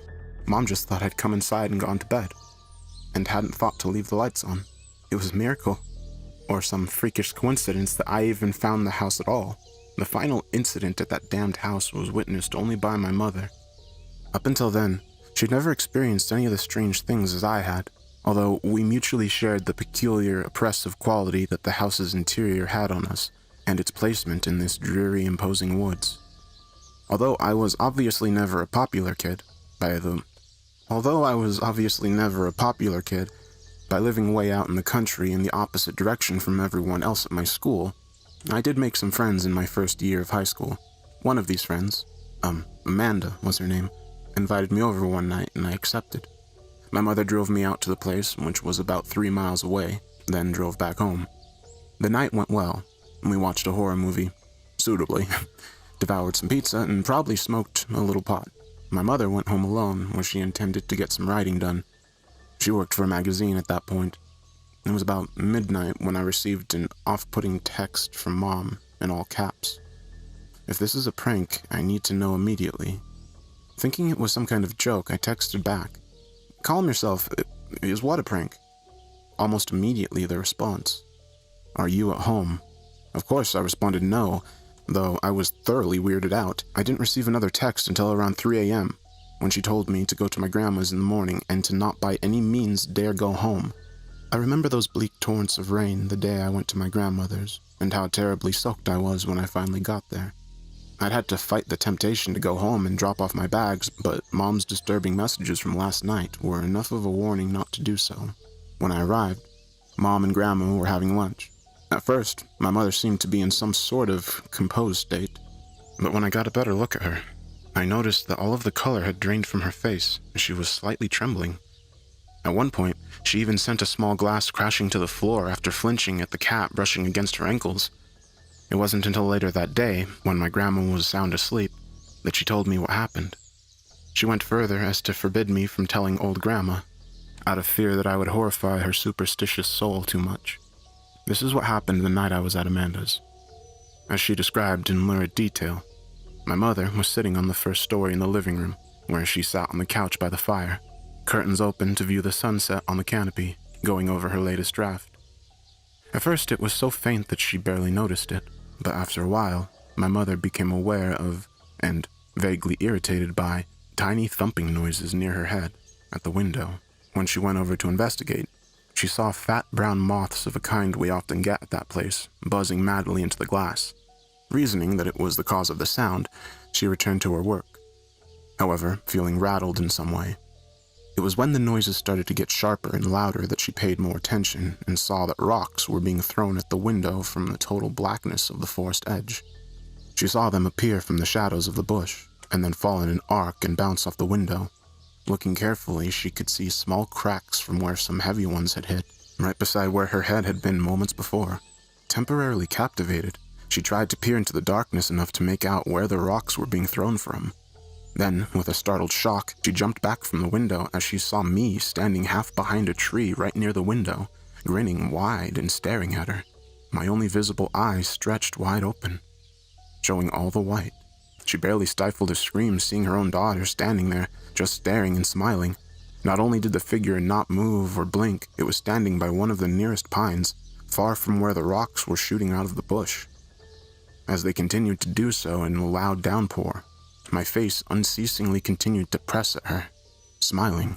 Thinking this was all some kind of sick prank, hence her text, my mother shouted my name at the top of her lungs, frightened to the core. However, instead of responding, the mouth of the thing that looked like me behind the tree just started moving as if it was mouthing silent words really, really fast. Suddenly it turned its head to the side and seemed to be talking to someone else behind the tree, who couldn't be seen, but she could see a formless black shape hanging against the other side of the tree. The girl that looked like me kept staring at my mother and doing the silent speed-talking thing, then turning and whispering to the thing next to her. Then she would turn back and start up again. Then, breaking the monotonous spell, she suddenly pointed straight at my mother and started laughing. My mother screamed and fled to my bedroom on the second story, the only one with a working lock, where she shut herself in and sat in fear at the end of the bed while rocks began to patter against the window downstairs, dry heaving and weeping in fear. In my room, my mother said she did not feel safe. There was an awful smell and a weird humming noise in the walls. She tried to pray for a time before giving up and just listening to the rocks pelt on the walls and windows. Somewhere in the kitchen, she caught a distinct, vibrant sound of a window actually smashing and the weird continuous humming. Listening more carefully, she could identify it as the softest hint of a mumbling voice.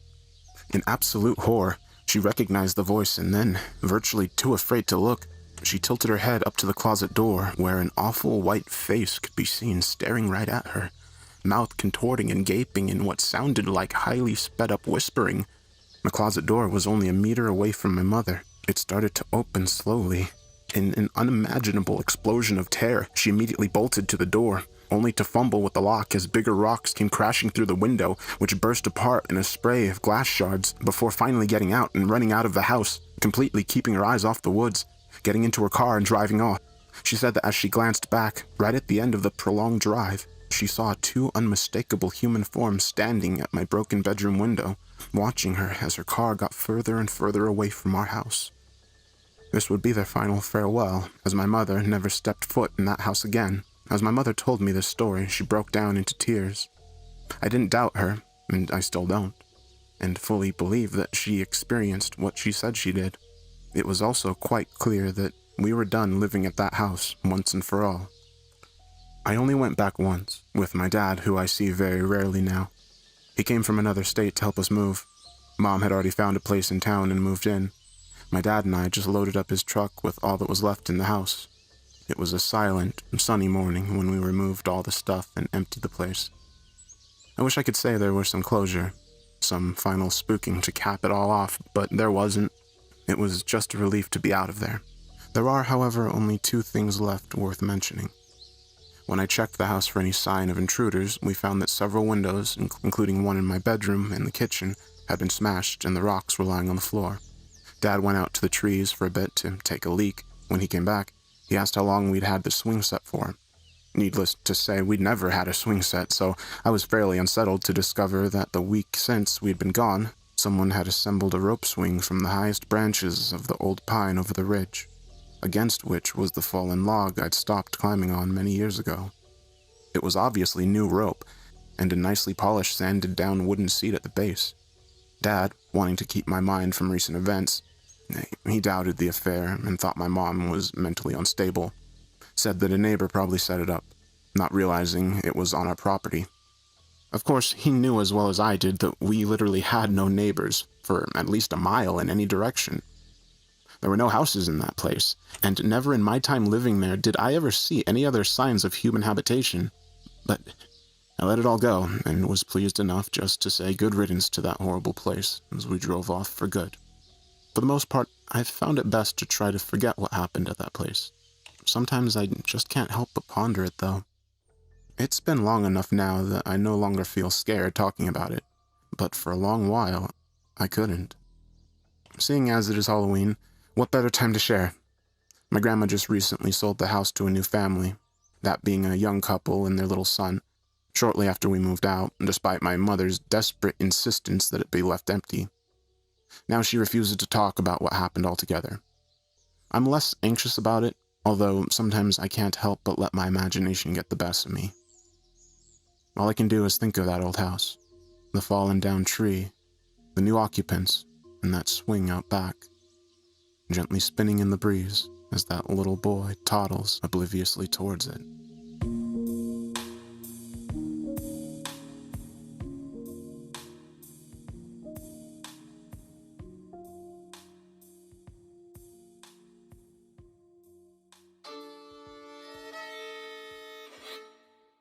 I found a diary while I was camping in New Hampshire. The diary was from a while ago, 21 years, according to the dates. It was sealed really well in plastic wrap and stuffed in a watertight bag. If I hadn't hit the thing with my shovel when digging a hole to take a dump, I never would have found it. I wish that would have been the case, because I can't stop thinking about the stuff I read. I'm only going to share the fucked up parts. But all I'm leaving out is the lady talking about how she and her husband were spending the month camping and having a good time. There, and I just saved you 5 pages. Here's where it got weird. 7/2/1994, 7 a.m. Last night, James and I got woken up by a ridiculously bright flash of lightning.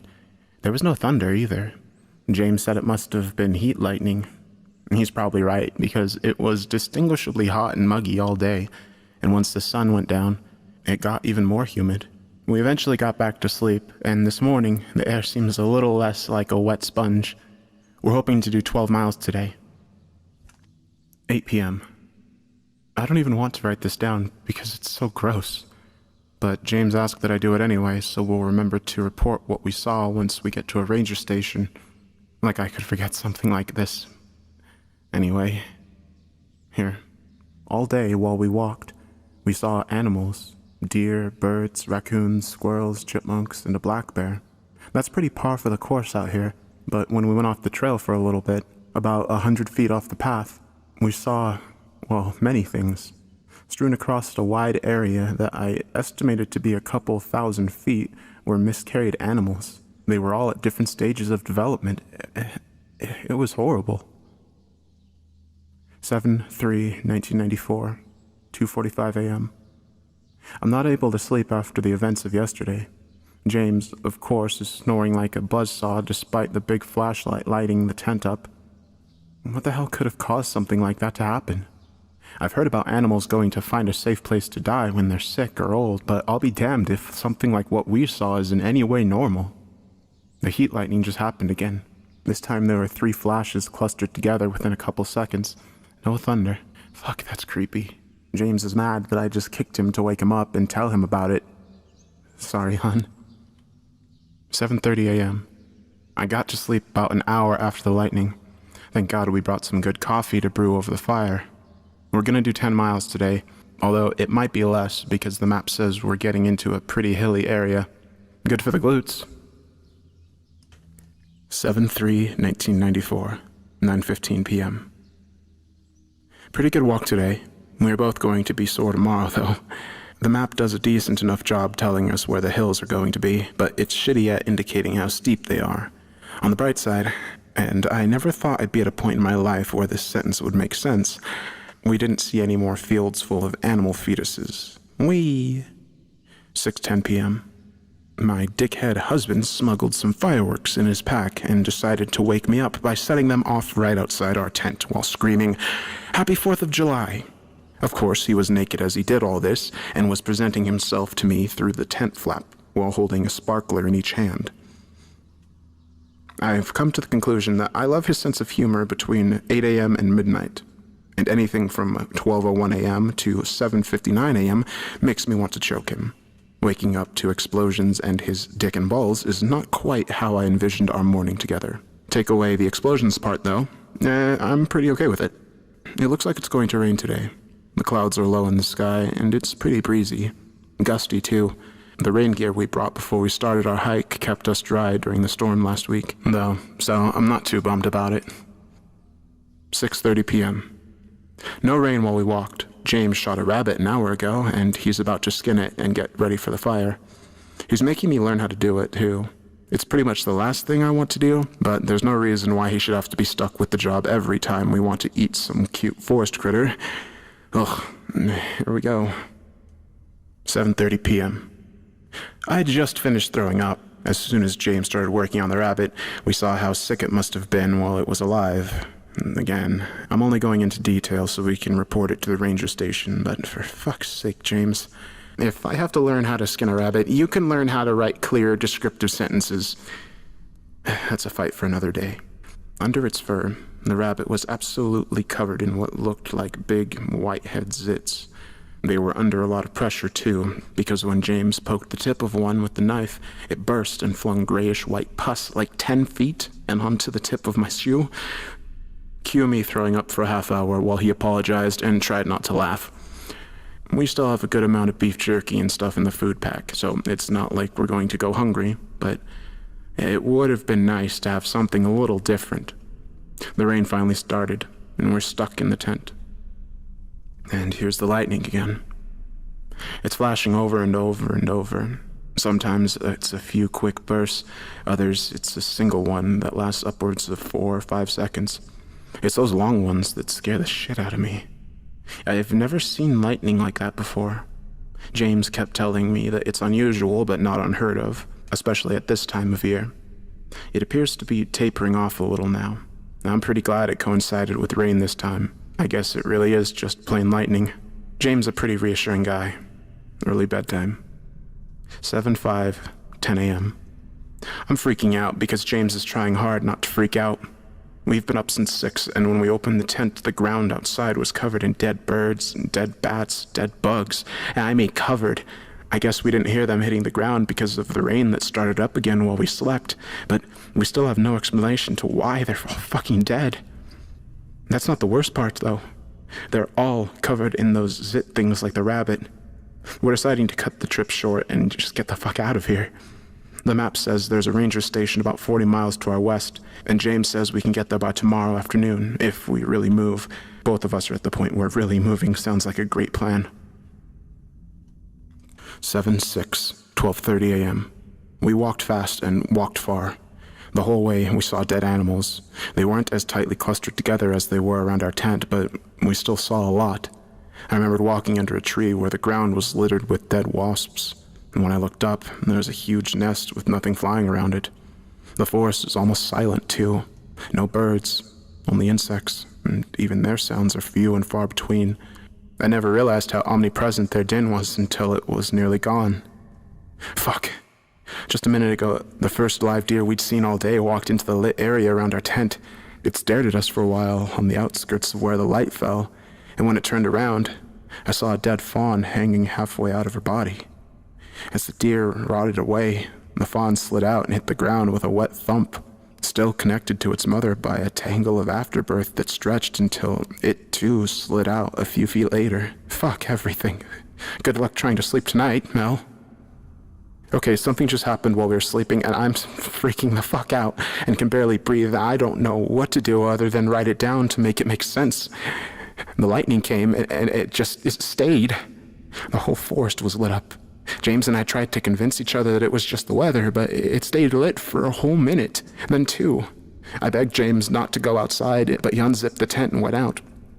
I panicked and didn't want to be alone, so I followed him, and the entire sky, not just one area where the lightning might be, was white. Brighter than the sun at noon. It hurt my eyes really bad to look at, and James was squinting hard, too. I squeezed my eyes shut to recover a little, and when I reopened them, he was gone. I ran around and looked and didn't see him until I turned back around, and he was right there, staring at the sky. Except he was wrong. He didn't answer me when I screamed his name. He didn't even blink, and I could see bumps starting to form on his neck and face. The light was so bright. I pushed James to try to get his attention, and when I did, the area under his shirt where I pushed got soaked with something. Well, I know what it was, but I couldn't look. I couldn't. I can't. He's still outside, and he's not moving, just standing and staring at the terrible bright sky. His pupils are gone, and all that's left is the blue and white. He's different. He's wrong. His skin is getting worse, and I'm fucking terrified. Little lumps are popping up on my hands while I write this, and they're coming to a head, and now one of them just broke open, and that's my blood on the page. I know the wetness I feel on my thighs is blood too, blood signifying the end of what I'd been waiting to tell James on our anniversary next week. I keep thinking about the dead fawn sliding out of its mother. I'm going to wrap this journal up in a bag and run in the direction of the ranger station. I don't know what else to do. I'll leave it under a tree or in some safe spot right off the trail so someone can find it if something happens to me on the way. This page is soaked through now. I have to go before I get worse, before James gets worse. The light is so bright. And that's what was in the diary. As soon as I read it and typed out what was inside, I mailed it to the CDC because I have no fucking idea what was wrong with that lady or her husband, and I sure as hell don't want to catch anything. The last page she wrote on was disgusting. I wish I'd been wearing gloves when I touched it. It was encrusted with dried stuff, probably that pus she wrote about, and it smelled awful. I washed up real good and left the note for the CDC guys to be careful with it. I'm pretty reluctant to go back in those woods again, but I'm just being stupid. I bet the whole thing was a prank by some high school assholes, and I'm going to waste the time of some pretty important guys when they get what I mailed over. Still, I'm more than a little creeped out. Everything that lady wrote about is just so far-fetched, but I still wonder. I wonder because I vaguely remember hearing something about some massive animal die-off back in that part of the state in the mid-90s. It was probably something else, though. It had to be. My friend is camping alone, and his texts are starting to scare me. My old college roommate, Dylan, lives just outside of Denver. Like most Colorado natives, he loves to camp. The crazy kind of camper who does it all year, even in December. Whenever he goes into the mountains alone, I have him check up with me just in case. I'm kind of worried about him, so I'm gonna check with him right now. Yo, I just parked my car, heading to the trail now. You're crazy, man. How cold is it? It's not bad, actually. It's 30s. You gotta come out here soon. It's beautiful. Well, we'll see in spring when it warms up. Have fun, man. Watch out for any staircases in the forest. Nice, dude. Real funny. Dude, are you up? Yes, sir. You okay? This is so weird. I woke up this morning and there's someone else out here. On the mountain? It looks like you're not the only winter camper. No, not a camper. I can see them on the horizon, but they haven't moved, like, at all. What? I don't know, it definitely looks like a person, but they haven't moved. They're probably 300 yards away, but standing completely still. Oh, that's super creepy, dude. Keep me updated. They still haven't moved. I made breakfast over the fire and acted like I didn't notice anything. I'm gonna check it out. Alright, let me know. Maybe it's a stump or something. Dude, it's a fucking scarecrow. What? Like a farmer's scarecrow? Yeah, man. The fuck other kind of scarecrows are there? Its clothes are weird, though. How so? The clothes are modern. It's wearing a nice black jacket and jeans and stuff. Face is kind of scary. Burlap sack with black eyes and a huge smile stitched on it. Why is this thing out here? I'm tempted to steal its North Face jacket. I posted a picture of it on my Snap story if you want to see what it looks like. I don't know, dude. I'd leave it alone. Maybe it's some sort of conservation study or something, like to see if bears will attack it. Hey, you might be on camera, and I know you have weed and shrooms on you. Good point. Speaking of which, it's time to pack a bowl. Have fun. Something's outside my tent. I'm sure. Dude, please, this is serious.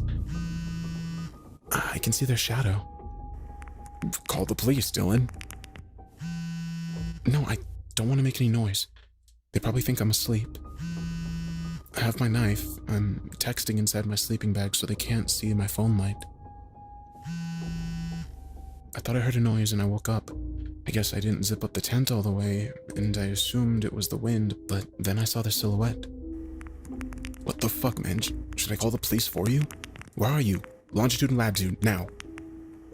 Dylan, dude, please respond and drop a pin so I know where you are.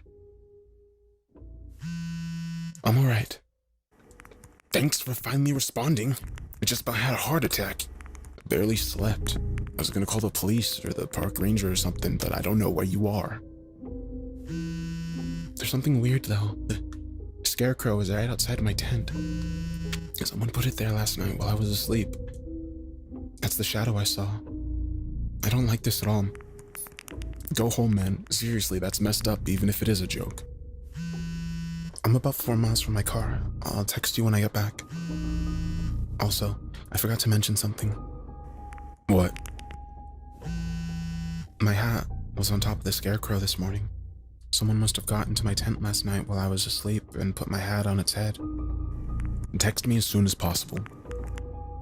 That was earlier. Hopefully he gets back okay. 3 dots. It looks like he's responding.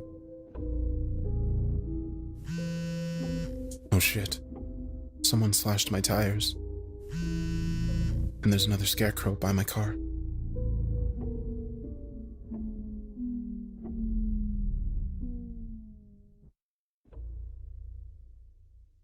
I've been working with Denver Park Rangers and police. They're not telling me anything.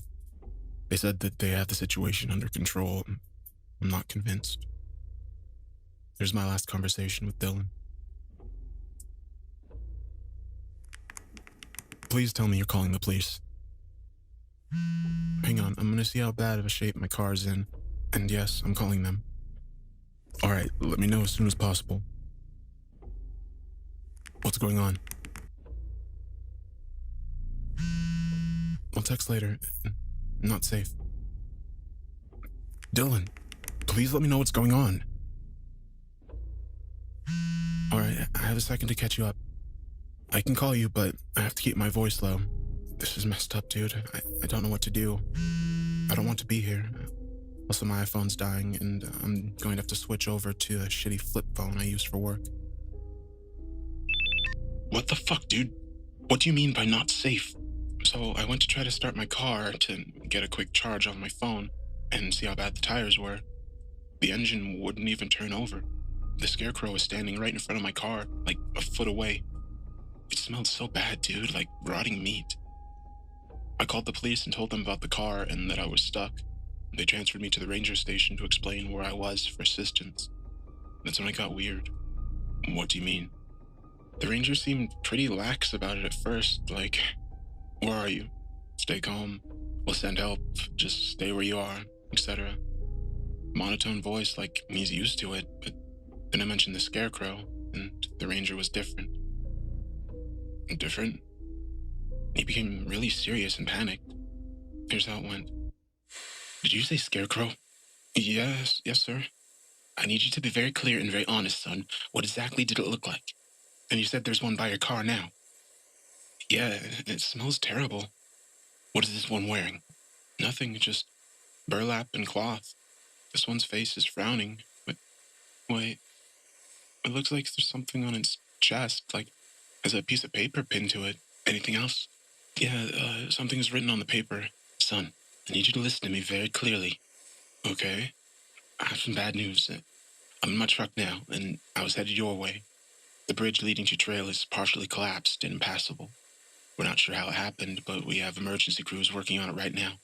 I need you to start moving this instant. Right now you're at the north side of the mountain. I need you to get down to the south face. That's where we'll meet. Do you have a compass and map? Yes, sir. Good. All right, here's the exact point to meet. And he explained where to go. That's the exact point where I'll meet you. Do not stay where you are. Get away from your car. Most importantly, do not hang around those scarecrows. Do you understand me? If you see any more, I want you to run as fast as you can away from it. Clear? I will. Trust me. I need you to keep moving. What's going on? Am I in danger? What does the scarecrow have to do with anything? Listen, just keep moving while the sun is up. Make as little noise as possible. Are you wearing bright clothing? No, I'm not. I have a dark brown coat and gray pants. Good. Try to stay out of plain sight as much as possible. Keep moving.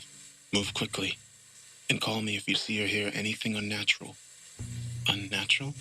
You'll know. But only make phone calls if absolutely necessary. When night falls, stay warm and hidden. No fires. If you hear anything in the night, do not run. Stay as still and quiet as possible. Wait, will you tell me what I should be looking for? Get moving. Now. Wait, Then he hung up. Where are you now? I'm moving south. There's creepy stuff going on. What do you mean? I walked by the spot where the campsite was last night. The scarecrow, the one wearing my hat, wasn't there. Just gone? Yeah, it's nothing at all. Dude, I'm so sorry you're going through this. My eyes are watering just reading your text. I hate this, man. I just want to be home. You gotta do what the ranger said, and we'll get you out of there. Do you have data on your work phone? No, just talk and text. Great. Plenty of battery? Yes, thank God. I'm exhausted and scared as hell. Still making my way to the other trail on the south side to meet the ranger. Keep moving. I see a scarecrow. One from the camp. It's way up in a tree. Way up there. Dude, how the fuck did it get up there? What the fuck? Send me a picture. I can't get a good shot. It's so high up and this camera sucks. It's just hanging there. Looks like it's staring at me. I'm so freaked out and tired. Something is dripping off of it. Get away from it, Dylan. The sun's about to set. I'm going to find a place to sleep. Dylan, you never told me what was on that note. The one that was pinned to the scarecrow. By the car. Oh, shit, you're right. It said, are you scared yet? Who the fuck do you think is doing this? Dylan? Dylan, are you okay? Text me back when you can. I don't want to waste your battery. It's getting closer. What is?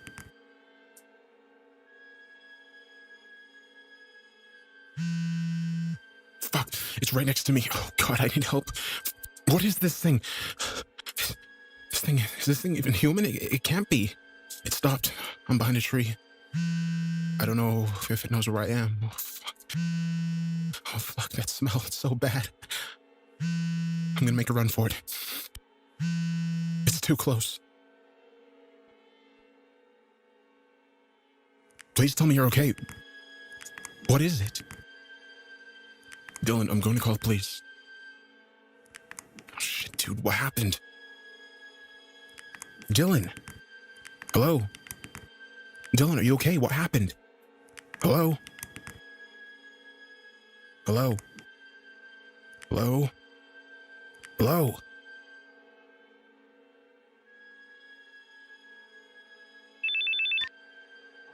Are you scared yet?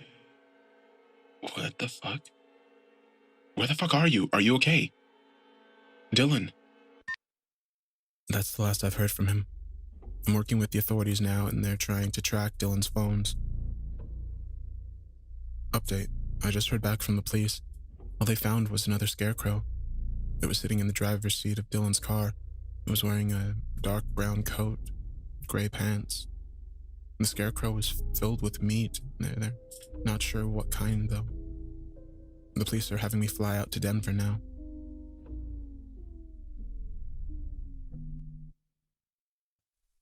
As soon as I landed in Denver, I powered up my cell. I had a series of texts from Dylan's phone. I'm not sure what time they were sent. Come find me. Who the fuck is this? Where's Dylan? I'm with the police. We will find you. There is no response. After I got my luggage, I rented a small truck and drove to the ranger station. The police officer I spoke with told me that they were letting the ranger handle the investigation for now. As soon as I arrived, I was escorted to a back room. I assumed that it was the same ranger that had talked to Dylan. He was a lanky, disheveled man with shaggy black hair and pale white skin. He reeked of smoke and looked like he hadn't slept in years. I sat down across from him. He placed his hat on the table, lit a cigarette, and spoke.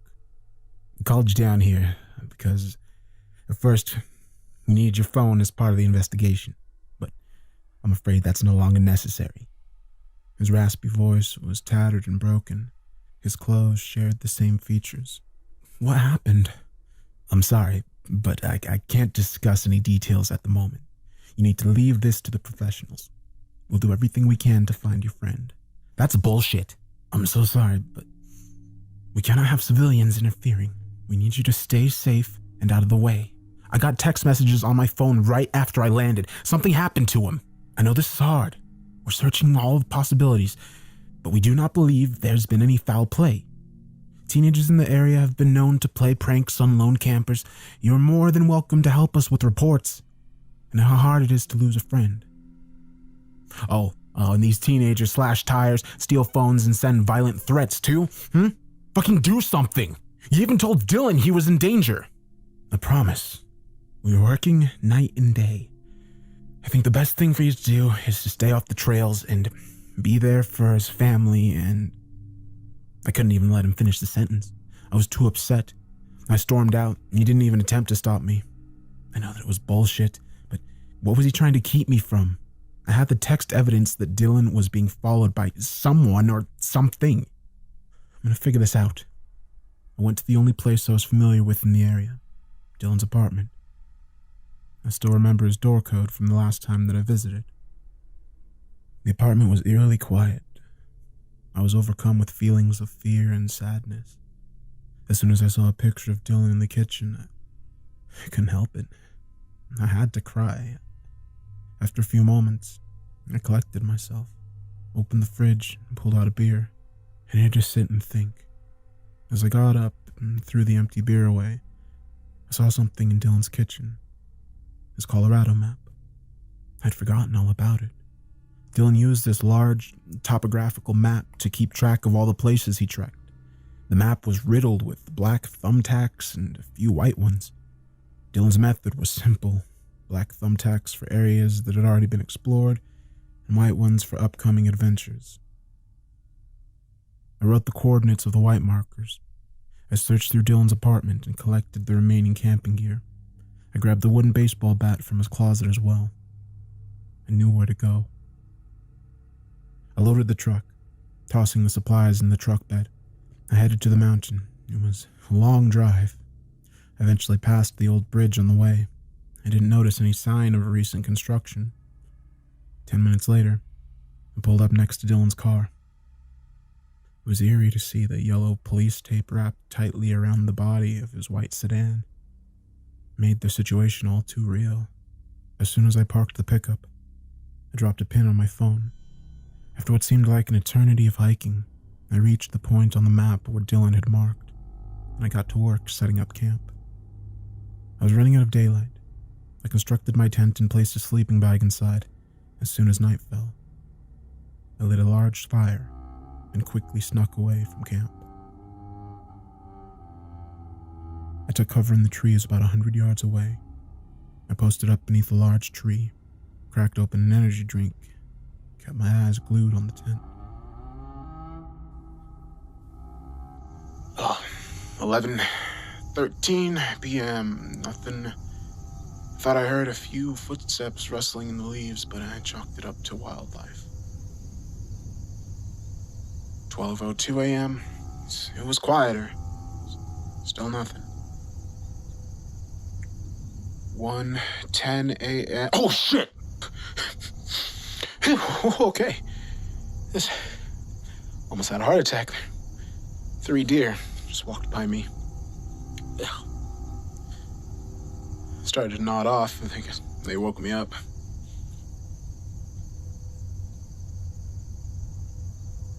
3:11 a.m. I saw something walking towards the tent. It was a man with a flashlight. He started looking in and around the tent. The fuck? 3:13 a.m. He noticed no one was in the tent and started shining the flashlight around the woods. He didn't see me. 3:19 a.m. He started leaving and headed south. I followed. I took off my boots so I could walk quietly. I threw on a couple more pairs of wool socks and kept my distance. 4:01 a.m. I continued to follow, taking countless turns in the dark. He seemed to be wandering, shining the flashlight in front of him as he walked. 4:17 a.m. He finally stopped near a pile of leaves. He tripped on something and started brushing away the leaves, and I saw his face. It was the park ranger. There were doors under the pile, huge metal cellar doors. A chain was fastened around the handles. The door led straight into the ground. He stopped to smoke a cigarette and pulled a notepad from his coat pocket and scribbled something down. After he finished writing, he started looking through a flip phone. There was no way. There's no way. I sent a text. 4:19 a.m. Where is Dylan? 4:20 a.m. This piece of shit had Dylan's phone. It chimed right after I sent the text. He fucking read it and whispered to himself, I told you to leave it to the professionals, and put the phone back in his pocket. I wanted to kill him. Oh, I was blinded by rage. He started undoing the chains, making a lot of noise. I couldn't let him disappear from my sight. I was running out of time. 4:28 a.m. I did it. I fucking hit that piece of shit in the skull with the bat. Right before he opened the doors, I swung it as hard as I could. He fell to the ground and didn't move. The chain rested next to his bleeding temple. He never heard me coming. I'll never forget the sound when the bat connected. A dull thud and the crack of solid wood smashing into bone. Sweat and blood misted in the air as he fell. I opened the cellar door. I wish that I hadn't. It was the smell, the putrid stench of rotting flesh. That's what hit me first. As soon as I saw the first limb sticking out of a massive mound of corpses, I had to look away. My head was spinning, my stomach turned over. I ran. I was mortified by what I just saw. 6:48 a.m. I just got back to Dylan's apartment. I was sweating and breathing heavily as I bought a plane ticket for the next flight home. I decided the best plan was to call the police when I landed. I just wanted to go home. My heart was pounding. 8:58 a.m. Red and blue lights flashed outside as police cars pulled up to Dylan's door. I had to try to keep my cool. I spoke with the officer. I felt like I was going to vomit. As we're talking about Dylan's disappearance, the officer's receiver sounded. I listened in horror. Some campers discovered a scarecrow, strung high in a tree, with a noose around its neck. The campers claimed a dark liquid was seeping from its burlap skin, and it was wearing the park ranger's hat. My thoughts began to race. I've made a huge mistake. The ranger was just investigating a lead which led to the cellar. He must have found Dylan's phone after I got a weird text. But how did he get the key to the cellar? I acted so quickly. I hit him with the bat and ran. Oh shit, what have I done? I just left him to die. Most importantly, the cellar. What the fuck was that? My phone chimed. I had a text from an unknown number. 10:10 a.m. Why did you run?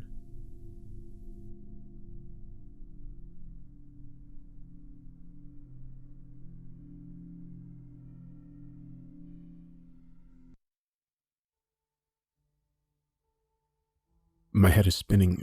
My hands are shaking so much I nearly dropped my phone as I handed it to the officer. He read my text. The officer was probably in his late 50s, tall, was still strong for his age. His deep voice demanded respect. The officer excused himself and went to his unmarked car to make a call. I couldn't help but notice a limp as he walked. He looked nervous as a small crowd of tenants had gathered, drawn in by the red and blue lights. Dylan lived in an apartment complex inhabited mostly by college students and young professionals. They are townhome style, so each unit has 2 floors and a backyard. There were about 30 townhomes in total. Dylan's complex was at the end of the neighborhood, backing up to a large clearing of dense woods. Most of the tenants had already left for holiday travels. And a short while later, the officer got out of his car and walked over to me. I was sitting on the curb when he spoke. I just spoke with the chief. We believe that you may be at risk. We don't want you to panic, but we need you to be safe. I'm going to hold on to your phone for now. Any texts you receive are considered part of this investigation.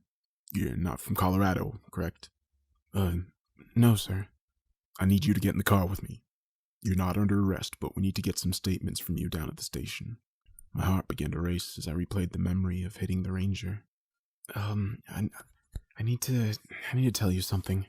We'll have plenty of time for that. As we started our drive, my anxiety grew.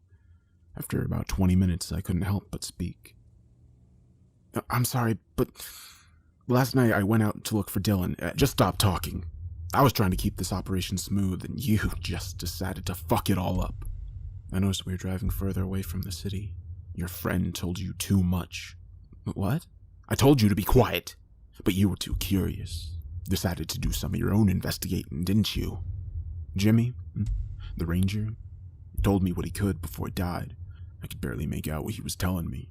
My stomach started to turn. I looked to the door handles, but knew they wouldn't open. Oh, you must have got him good. Was only conscious for a few minutes. Good riddance, though. He was getting too soft. The rest of us were worried he might start talking. Said he didn't want to do this much longer. I couldn't believe what I was hearing. You killed Dylan, didn't you? You sent those texts, wrote those notes, set up the scarecrows. Yeah, well, I didn't kill your friend. I just helped facilitate the deeds that must be done. We supply a food source to keep the civilians safe. What the fuck are you talking about, you sick fuck? Well, she has to eat something. You don't want her coming down from the mountain, do you? Can't get rid of her either. Sacrifices must be made to ensure the majority survive. You might call me a murderer, but I don't see it that way." I froze as he continued. "She's been eating more than usual. That's why we have a nice pile of meat down in that cellar. Homeless people, mostly, but I can't help it if she wants to pick off some lone campers." You're fucking insane. What are you feeding people to?" I can't have you running around telling the media. Could you imagine the chaos this would bring? All the families wanting justice. Exposure and rock climbing accidents make much more sense. We'd been driving for a while. I could tell we were getting close to the trail. A camper, walking a brown dog alongside the road, waved at us as we passed. I wish there was some way I could tell him I was in danger. We continued to drive in silence. I was trying to comprehend the situation. When we got to the trailhead, the officer parked and got out. He drew his pistol and opened my door, and motioned for me to start walking. The walk was slow as he limped behind me. "I'll tell you where to go. If you try anything, I'll put a bullet in your skull and throw you in that cellar with the others." It was a long and silent walk up the trail. The cold air stung my face as we trekked along. Even in my panicked state, I knew we were in the same area as the cellar. "Where are you taking me to?" "Her." "What's her?" "Not sure. If you're gonna kill me, at least tell me what we're going to." "I can't tell you because I don't know what she is. Clawed her way from hell is my guess." My heart was pounding. My legs grew weaker. I didn't ask any more questions. The sun was starting to set. The only sounds were that of the crunching leaves and snapping twigs beneath our feet. We took countless turns, and the trail had turned to dense woods and uneven ground. I was exhausted. "Getting close. I'm glad I didn't have to drag your corpse all the way up here." I'd already lost track of time. What seemed like hours of hiking finally ended. We finally stopped in front of what was a small pond, perfectly round. Something was wrong, though. The water was black, and a thick layer of fog clouded the surface. It should have been frozen in this cold. Peeking just above the haze, I could see the heads of 100 scarecrows lining the pond's perimeters. All were facing me, as though they had been waiting. The officer began to speak again as he started building a fire. "The routine started to wear on us. It always was the same. Get the bodies, throw them in the cellar, write a bogus police report, contact the families. It got stale. She got tired on the easy meals. So, we gotta get a little bit more creative. We gotta get a camper scared, gotta get them moving in this direction, let it hunt, it likes the trophies." He nonchalantly pointed to the scarecrows. "When I saw your buddy's phone, took it upon myself to get you down here. Thought it would be more of a challenge. You basically turned yourself in." I felt myself becoming more nauseous as I recalled the events that led me here. Night fell. The black pond began to stir. "Won't she kill you too?" "Likes them one at a time. Whatever she can get to first." The water began to churn as it surfaced. Black ripples formed small waves that splashed against the pond's edge. Its dark, matted hair was the first feature that broke the surface. I immediately smelled the damp, rotting flesh. I was frozen in fear as it moved in my direction and continued to ascend from the dark pool. I cannot fully describe what I saw. The hellish figure that had risen from the inky depths moved closer. It had a tall, thin form with long hair descending from its head to the middle of its body. It kept the shape, momentarily. Whatever it is, it does not belong on this earth. As the creature moved closer, it would rapidly lose its form in a flash of gray and black static, only to return to the previous shape. I was able to make out a skeletal frame in between the rapid flashes. It moved closer. I heard something behind me, the shuffling of leaves and a man's voice yelling in the distance. I turned around in panic, only to see a large brown dog dragging a broken leash behind it. The canine walked casually as it eyed the officer and I with a curious skepticism. A beam of light flashed before us, and a man carrying the other end of the leash appeared. The same man I had seen earlier on the road. "Oh, sorry, guys. I've been chasing my dog forever. He broke off the leash and started following your scent. He saw. What? I took advantage of the moment. My survival instincts kicked in. The officer was distracted for only a few seconds, then I started running as fast as I could, only to be outpaced by the frightened dog. I heard the first bullet fly by my ear, and the second shot came soon after. I never forgot the camper's scream as the bullet pierced his body. His agonizing voice echoed throughout the mountains. I never actually heard his screaming stop, but it only grew quieter as I ran further away from the pond. I ran for hours, fueled by adrenaline and survival. I knew the officer couldn't keep up with me, and he had to make sure that this new witness could not escape. I will not disclose details of where I went or where I currently reside. I'm not sure who's hearing this. I'm safe at the moment. I will attempt to work with the true authorities after I figure out how to tell them what I've seen without sounding insane. Right now I'm trying to forget the sound of the man's screams and the snapping of his bones.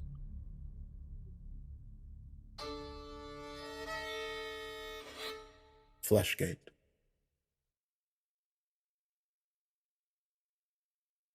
Months later, I can remember all of them, down to the slightest idiosyncrasies and quirks. They were my friends, and they're gone now. There's a hole in my life where they were. Sometimes I'll remember something they said or did. It'll hit me like a ton of bricks. They're gone now. They never existed. I'm sorry for being maudlin and bringing everyone down, but I think this is the only way I can really introduce my story and explain why I feel like this. Why I have to type this out. I think that writing this is the only way I can learn to accept that. I'll try to keep these downer tendencies to myself as I'm writing all this down, but I can't make any promises. I know that being the third wheel in a group can be a terrible thing, but I can think of something worse. Being the fifth wheel. If you're the third wheel, that makes your group a semi-functional tricycle. If you're the fifth wheel, you're left as some obscure car from the 50s that no one remembers or cares about. Imagine not being able to follow the in-jokes and shared history of one couple and multiply that by 2. Getting stuck as the fifth wheel is twice as bad.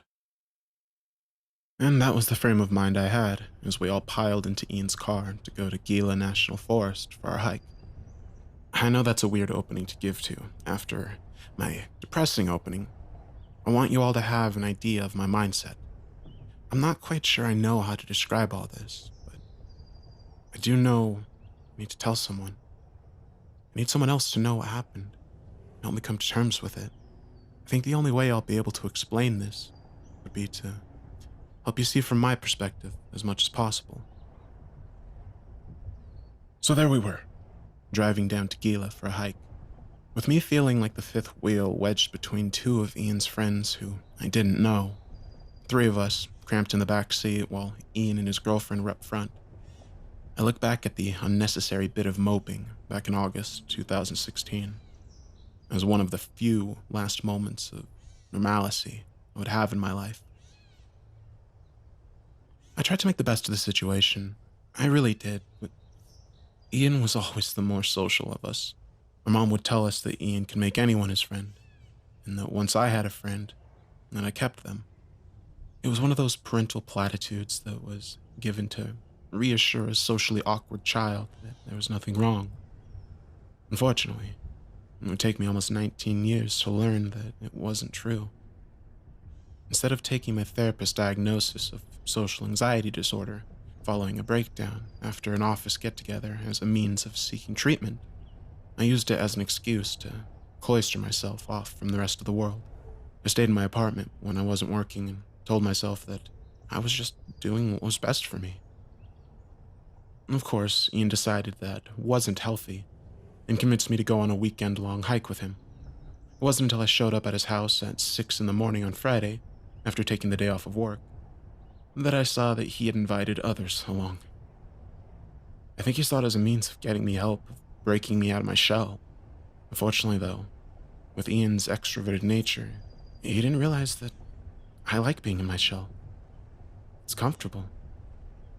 A turtle doesn't like being broken out of its shell. After a brief introduction, where I caught no one's name except for those who I already knew, my brother and his girlfriend Jessica, due to the morning grogginess and the rushed introduction, we packed up in the car and left for our hike. It took 3 hours of mostly awkward silence for us to reach our destination. Ian tried to make conversation, but my short responses and the others' sleepiness killed them off fairly quickly. We found the parking lot near the Gila cliff dwellings. As we unpacked our gear, we took a moment to bask in the beautiful sight that sat perched above us. It's hard to believe that someone could carve an entire town out of the face of a cliff. But 700 years ago, people managed to do just that. Given that the parking lot was empty except for us, we would find out why later. And I was in need of some social lubrication.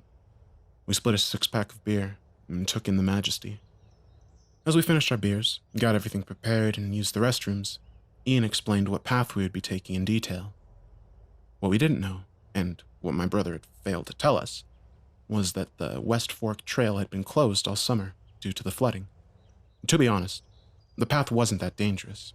They had just opted not to clear it due to the recent flooding, so it was a bit more of a rugged hike. While it wasn't perilous, it did keep us from encountering other hikers, which would cause us a lot of problems when we actually needed help. Ian figured that we could make about 2 or 3 miles per hour, and we'd be able to complete the Gila Loop, which is about 30 miles long, with enough time to get back on Sunday and be ready for our respective jobs on Monday, with no one any the wiser that we had backpacked a close section of the national park. As his explanation was a bit heavy on names and locations, some of which I can't really recall, I'll opt to include a picture rather than spend a page writing out everything. For the sake of simplicity, this is the path we were planning to take. In addition, I'll include a more detailed map of the entire area so you can orient yourself if you want to trace the trail we took. If you plan on following along with the path, as I tell you about the experience, all I can say is good luck.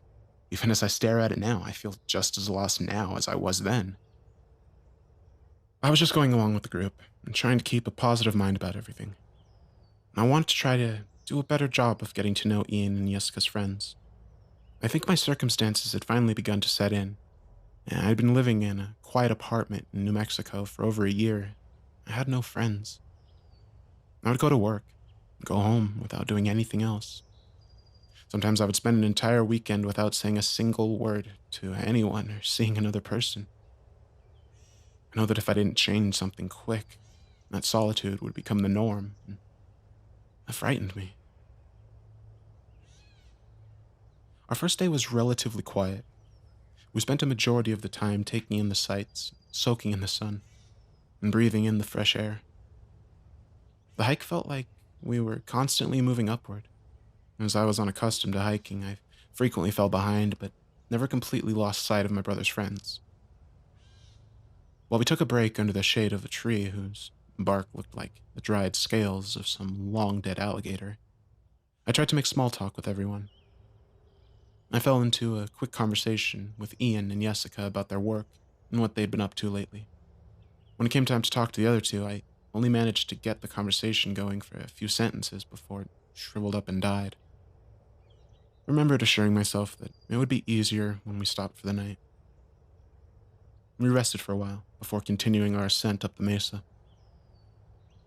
This is where everyone realized how truly out of my element I was here. The path up the mesa was agonizing for me. It seemed to never stop climbing up, and there was almost no shade to keep the sun from beating down on us. I was sweating buckets, panting, wheezing whenever they stopped to wait for me to catch up. I tried to pretend that I didn't notice their exasperated whispers or side glances, but it was easier said than done. They seemed like the outdoorsy type that had been doing this sort of thing for years. By the time our path started to level out, I was ready to turn around and leave. It wasn't until I reached the top and looked over everything that I realized how foolish of an idea that was. Even if I was able to convince Ian to give me the keys and let me walk back to the car and go home, I had no idea where I was or what trail markers we'd been using. I imagined splitting off from the group and tromping through the poison ivy, bumbling into a rapey gang of banjo-playing hillfolk, or getting lost in the dark and wandering circles until exhaustion and exposure took me. Even if I did manage to hike back to the parking lot, where was I going to go? Would I go back home to an empty apartment, eat a Hot Pocket, feel sorry for myself again? I decided to tough it out and continue hiking. We made camp at a dry section of the Indian Creek. After having hiked a decent amount, Ian was confident that we would make it back by Sunday, and that the next few days were going to be less intensive. We had some food and stowed the rest in a bear bag, ways away from the camp. We were passing a bottle of whiskey around in front of the campfire we had built when the conversation shifted to the most awkward moments everyone has experienced. Ian retold his story about the first time he met Jessica at the club, where he was too drunk for his own good and ended up puking in her purse. Jessica bristled at the memory and jokingly called Ian an asshole for it. Each person shared their stories about a bumbling first kiss when their braces got hooked together, locking themselves out of their dorm room in their underwear, their cringe-inducing high school edgelord personality, and caring for their drunken boyfriend who puked into their favorite bag. When the bottle came to me, it was my turn to tell a story. I instantly knew what my most embarrassing story was the moment we started the conversation. I didn't tell them about the door, though. Instead, I made up a story, ripping my pants in front of a group of people during a work interview, and I'd probably rip straight from a 90s sitcom. They laughed with me, and I felt like a piece of shit.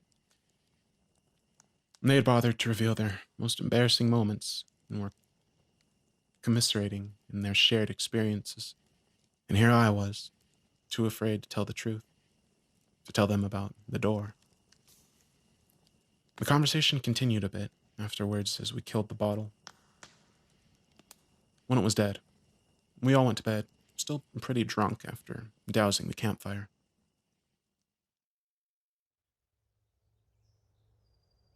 I woke up in the middle of the night, desperately needing to use the bathroom. I was still a bit fuzzy from the Boyat whiskey. I tromped out into the woods to do my business. It wasn't until I was almost done that Nadia's voice cut through the blackness. She asked me if I had a lighter. Since I hadn't heard her approach, the sound of her voice made me jump. It would have scared the piss out of me if I'd not just gone to the bathroom. I mumbled something about having a lighter back around the camp. And she told me she had dropped hers and asked if I'd help her look for it, but I was too out of it to be any good to anyone, so I told her we'd look for it later. I vaguely remember her mumbling a protest as I stumbled back to my sleeping row. It wasn't until I woke up the next morning that I realized how stupid I had been. Apparently, they had heard yowling in the surrounding woods all last night. They thought the sound could have possibly belonged to the Mexican gray wolf, but no one was sure. Ian knew that they had inhabited the area, but were very uncommon. I paled at the thought of being mauled by a wolf while out peeing in the middle of the woods. I decided next time I would wake up Ian before going out into the woods to answer nature's call. We packed up a while later, after a light breakfast, and continued on our hike. The second day was a little better. The overbearing sun I suffered under previously was hidden behind heavy clouds. We crossed a number of rivers as we followed the 157-729 junction. We went along the Little Bear Canyon as we headed toward TJ Corral, which was towards the end of the hiking loop. As the path hadn't been cleared yet, we frequently had to dodge patches of poison ivy and stinging nettles. I fared much better on this hike, despite nursing a slight hangover. I felt like I was doing a much better job of getting around with my pack of clunky boots my brother had loaned me. We made camp around midday and purified some water from a nearby river, boiling and adding iodine tablets to them. As the last section of our hike didn't really have many opportunities for drinkable water. I think that maybe our encounter last night with the yipping and yowling wolves had added a bit of seriousness to the hike, as there wasn't as much joking around or conversations this night. We talked a little bit, but mainly just had something small to eat while we stared into the campfire. Ian and Jessica were the first to call it a night.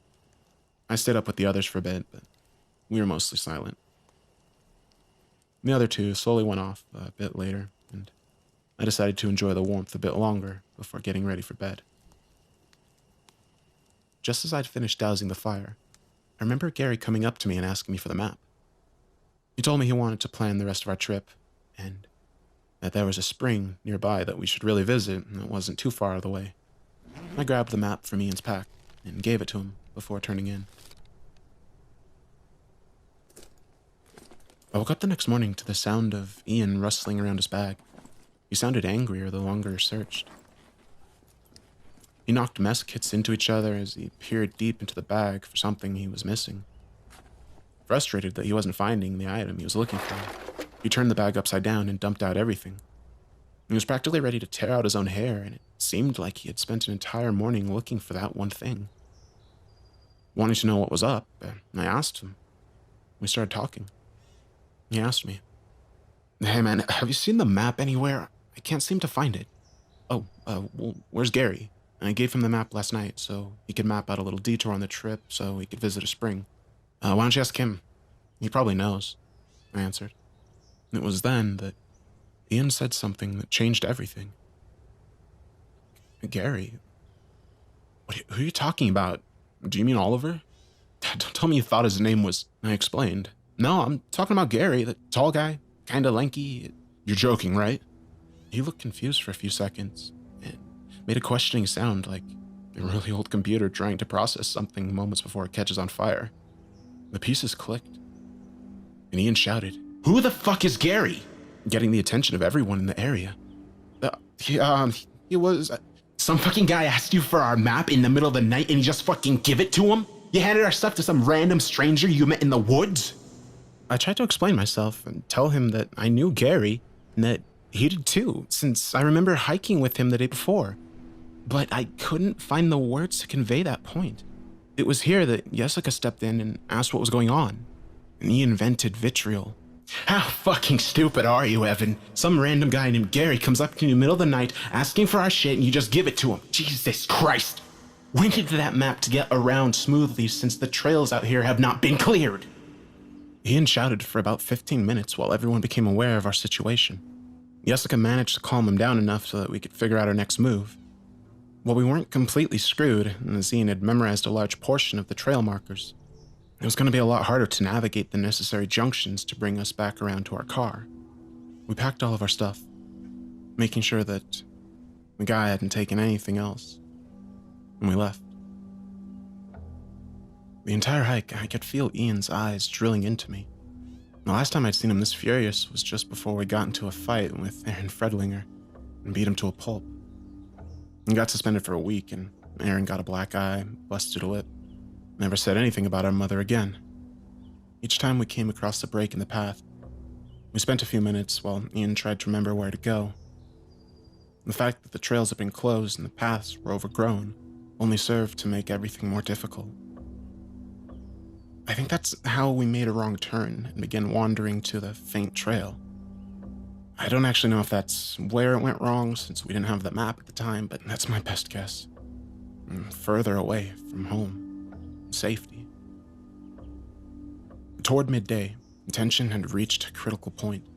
Ian frequently mumbled things that would make a sailor blush, while Jessica tried to hide the fact that she was close to crying. Oliver attempted to lighten the situation by telling everyone that we would just follow the compass and we would get home safe and sound. Oliver's girlfriend didn't say much. She just stared quietly at her feet as she walked. I think she had the right idea since Lucas was constantly misplacing his footing and slipping. He looked like he had downed a fifth of vodka and was trying to walk home on a tightrope while being randomly shocked with a cattle prod. And the realization twisted something deep inside. It made me want to throw up. I stopped walking and began to talk to Lucas. "Hey, what's going on with you, man?" Ian, still pissed off at me, took this opportunity to vent a bit. "Huh? What are you talking about now?" "Lucas is bumbling and twitching all over the place. What's wrong with him?" "Don't be a dick, man. You know he has multiple sclerosis. We told you before the hike started about his condition." As soon as he said it, the events came rushing back to me as clear as day. I recalled Ian pulling me aside and telling me about his friend's diagnosis and how it was likely going to be his last opportunity to undertake a long hike like this, so we had to help him and move slowly. I remember watching him scramble up the trail and thinking about our own mom and her illness. It brought back bittersweet memories of birthday wishes given to us from hospital beds and hearing her sob quietly to herself in the middle of the night. She thought we were asleep. Guilt flooded over me. I stepped forward to apologize to Lucas when it happened. Lucas growled at me the instant I stepped forward, dropped to a hunched position on his hands and feet, almost like his skin was bristling at a possible threat.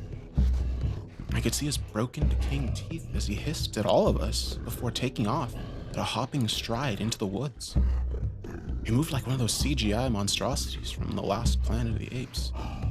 His shaking and unstable balance was replaced with a more natural and animalistic gait as he walked into the distance and disappeared amongst the trees. The last thing I saw was what I assumed were his clothes, sloughing off his body, revealing that they weren't actually clothes, but gray folds of skin. Oliver was the first to talk. What the fuck? As soon as Oliver said those words, it was like a switch had flipped and set everyone to panic mode. We began to run along the trail as if it would do us any good. The only thought in my head was to put as much distance as possible between me and that thing. I think it took about 15 minutes for us to run out of energy with our heavy packs and the disorienting nature of the woods. As we tried to catch our breaths, I surveyed the area around us, came to a terrible realization. In our panic, we'd run off the path and were now even deeper into the woods. We tried to make sense of what we saw. I just remember Ian mumbling the same phrase over and over. What the hell was that? What the hell was that? What the hell was that? What the hell? The short answer is that it was Lucas. The long answer of it is this. There was no Lucas. No, not really. I'm sorry for interrupting the story in the middle like this, but I think now is the best time to try to explain everything. I know how confusing this all seems with Gary and Lucas. The truth is, I did that because I don't think I could have appropriately explained it to you without first having you experience it from my eyes. I don't know what to call those things, but they do something to your mind. They insinuate themselves into your memories. They wrap themselves up in a wall of your recollections that, even though you know something is wrong, you can't quite put your finger on it. Your group of 4 friends could grow to 5 and you wouldn't be any wiser. A part of you will stupidly admonish you for wondering how many there were. And you look at it, and you recognize the face. You remember events. You remember getting drunk at the bar together. You remember them crying on your shoulder after a rough breakup. You remember everything that happened between you, but none of it's true. I don't know how it does it. It crawls into your head somehow. It makes you see things in a way that benefits them. It can mold memories, but it can't mimic human movement. It walks on all 4s, not 2 feet. It growls, it hisses and snarls, doesn't talk. It infiltrates, observes, and waits. It's hunting us, trying to drive us deeper into the woods. It was succeeding. We never reached much of a conclusion about what that thing was, but we did reach a consensus that we had to get out of here as soon as possible. I watched Ian as he looked around the forest and came to the same realization that I did. We were lost. We didn't tell the others. I think they realized that panicking would only get us in more trouble. Instead, he told us to follow him. With the shock of our encounter setting in, we could do nothing but follow his lead and hope it all worked out.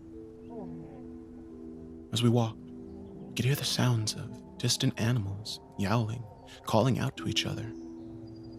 The terror of our situation deepened as the others whispered that those were the same sounds that we'd heard the first night out in the woods.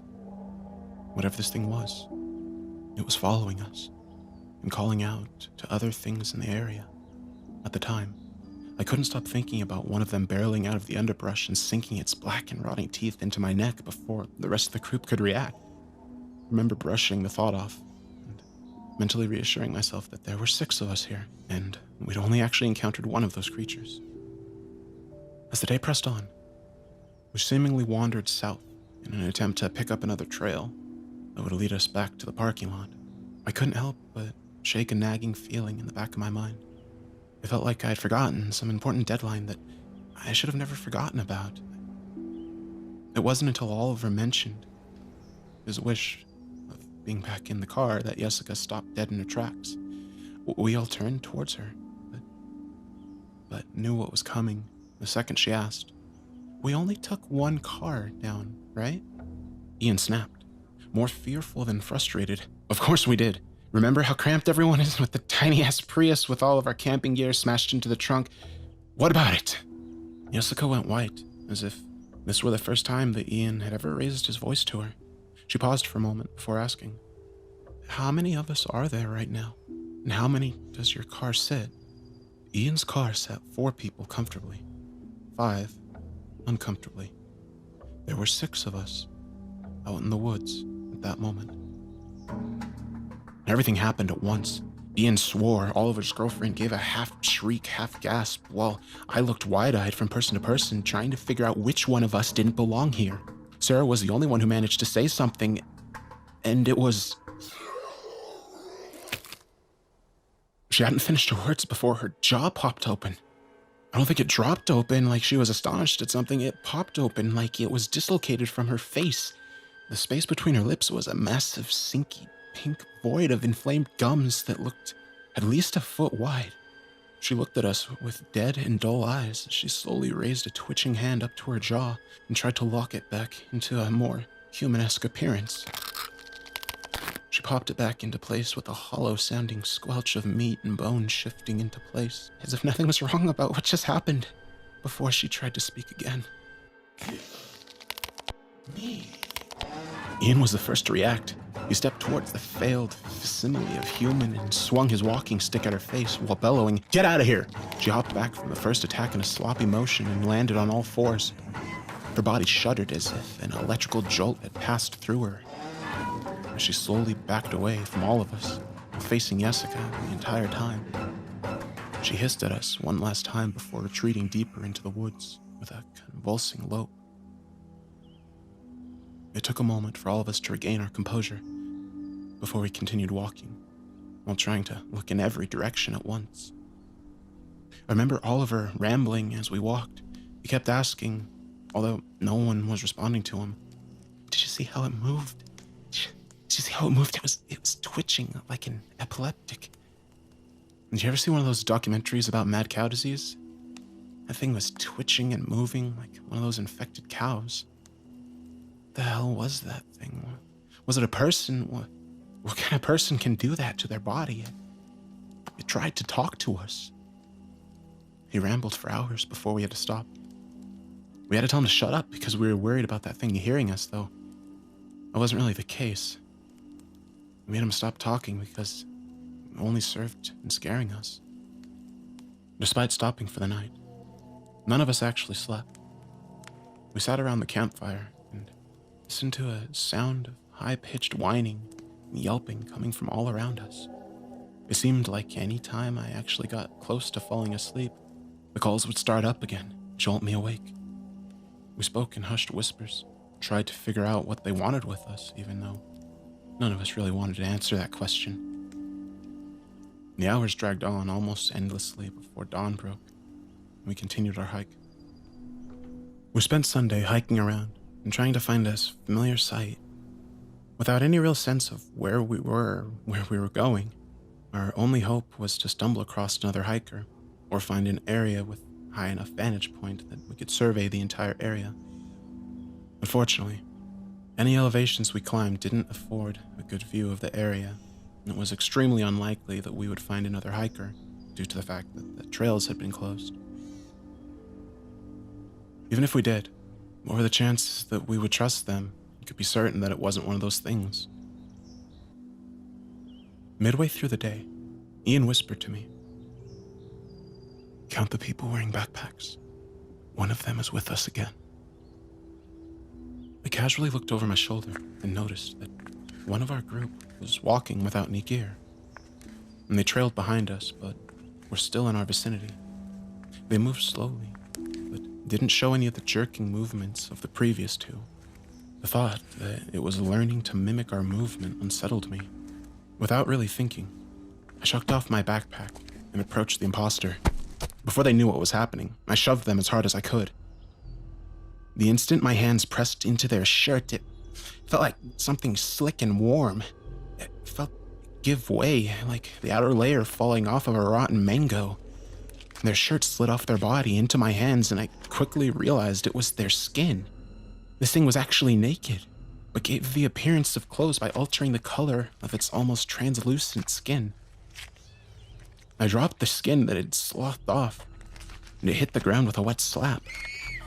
The creature toppled backwards and began yelping. I can only describe this sound like... Imagine you get out of your bed in the middle of the night to take a piss. As you're feeling your way through the darkness out of the room, you step on your dog's tail. Imagine that surprised yelp of pain and the surprise that comes along with it. Now forget the sound the dog makes, as it's nothing like what one of those things can vocalize. Just focus on that emotion, the sudden surprise and guilt. Here's the worst part.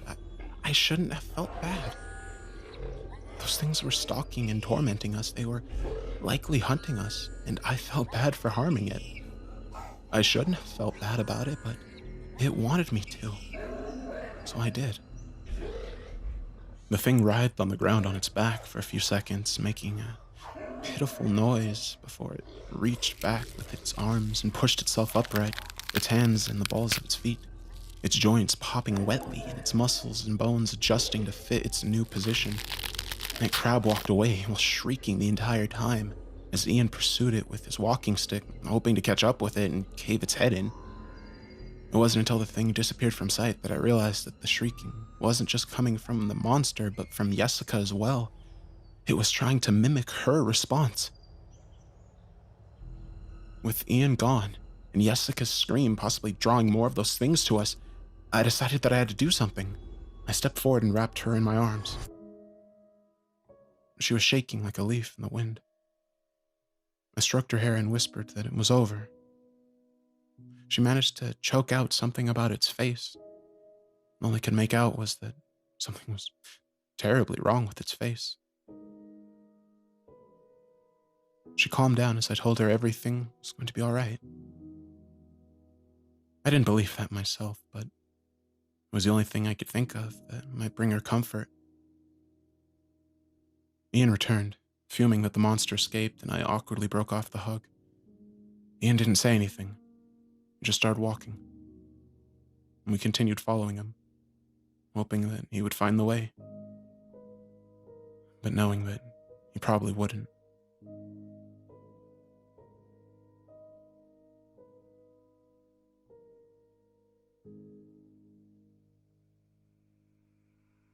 Six hours later, we settled down for the night. It felt like we'd been going in circles all day and made absolutely no progress. And for all we knew, the thing could have been tinkering around with our memories and convincing us that familiar landmarks were now leading us deeper into the woods. I didn't tell the others, but I think I knew what those things wanted with us. They wanted to lead us deeper into the woods. They were trying to force us to exhaustion. And when we were too weak to defend ourselves, they would descend upon us and eat us. Oliver was right about that. If that thing is similar to us in any way, then those twitching spasms were likely some sort of prion disorder that came from eating humans.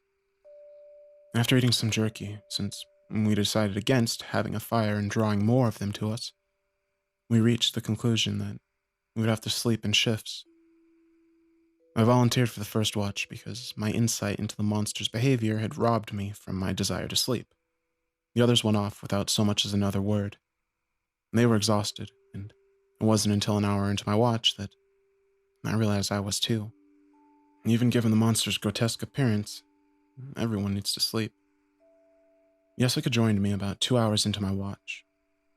She admitted that she couldn't sleep after our encounter with the creature. I nodded in agreement.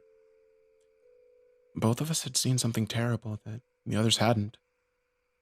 We talked for a good 30 minutes about what we thought it was, or how everyone was handling it. She was worried about Ian. She confessed that he is acting erratic and that it was scaring her. I wrapped my arm around her for a moment and told her that we were all scared. She looked me in the eye, told me that she was glad I was there.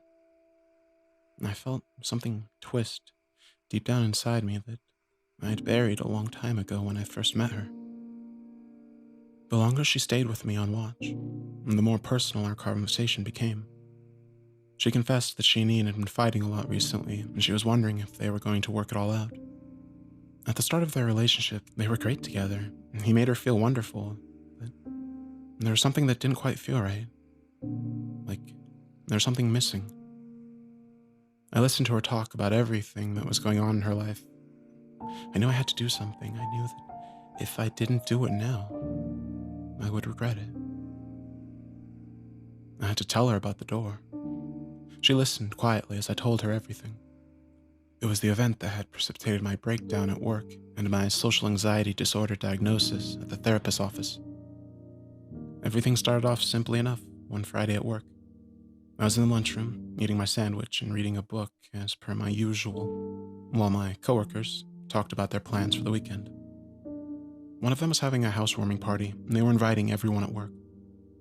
I figured that the invitation would only extend to the people he was talking to, until he asked me if I'd be able to make it on Saturday. As it was the first time I had been invited to hang out after work, I chose to go. And I spent all of Saturday getting ready, planning what were interesting topics to bring up in case there was a lull in conversation, and the bottle of wine I was planning to give him as a housewarming gift. After psyching myself up, I left to go to the party with the bottle in hand, and my spirits high. I convinced myself that I was going to be the life of the party, and that maybe if I played my cards right, I could finally find a friend at work that would make time fly by instead of dragging on. It wasn't until I reached the house that false bravado began to crumple apart. I stopped in front of the neighbor's house, as everyone else already had a car parked there. It was then that I felt my heart beating, like I just ran a mile. I began heading up the driveway with the wine bottle in my hands, my palms sweaty. It wasn't until I reached the door that I realized that something was terribly wrong. All the excitement that I'd been building up since Friday afternoon was now replaced with something else. Apprehension. All those topics I'd thought up seemed boring, and all the reassurances I'd given myself seemed hollow. I didn't feel prepared for this at all. At this point, a small part of me whispered something that has stuck with me to this very day. It intimated that they never really wanted me to come out. They'd only given that invitation out of courtesy and didn't actually expect me to come out to their house. It said that if I knocked on the door, then I would be making a fool out of myself. It told me that I wasn't even comfortable in my own skin, so how could I even dare to imagine that they would enjoy my company? They wanted to celebrate with their friends. They didn't want to listen to me fumble for something to talk about. All those fears flashed in front of me, taunting me, demanding that I knock on the door and make myself look like an idiot. And that part of me told me that I was better off alone. And I listened. I turned around without even knocking on the door, and I left. No one had come in, and the music was playing loudly, so I doubt they would have heard me anyways. I shouldn't have been there in the first place. Maybe I saw them watching me from the window. Maybe I didn't. Maybe they were laughing at me as I drove away, frustrated and embarrassed. Maybe they went back to their party and joked about this social retard who seemingly freaked out and ran away from their house while I went home and cried in the shower. Maybe. Jessica listened as I told her the story, and she smiled sadly as I started to cry into her shoulder.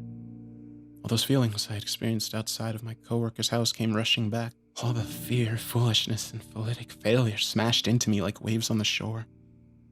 She whispered soothing words in my ear, waited for me to collect myself. Once I did, she pulled away and told me that it wasn't my fault.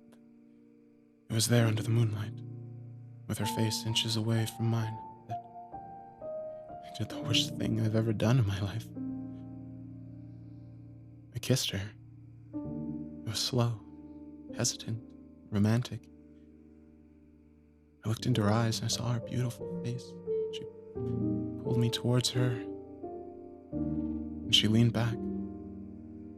Lost in the moment, I held her against me while telling her all the things I should have said when I first met her, and realized that I loved her.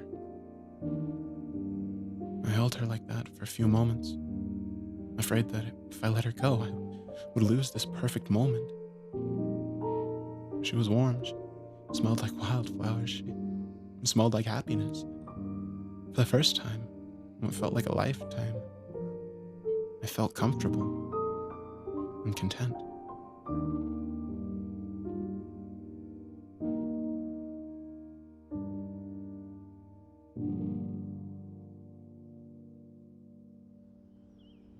I don't know when I drifted off, but I do remember waking up.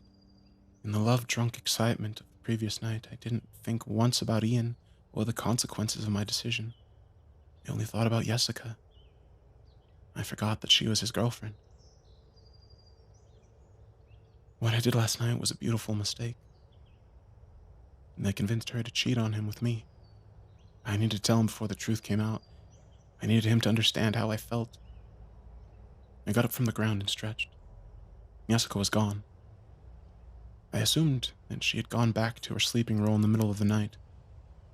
I walked over to Ian, who was just waking up. He rubbed the sleep out of his eyes and asked me if I stayed up all night. The words bled out of me. Once I started, I couldn't stop. I don't know what happened, man. We were just talking one moment, and then the next, I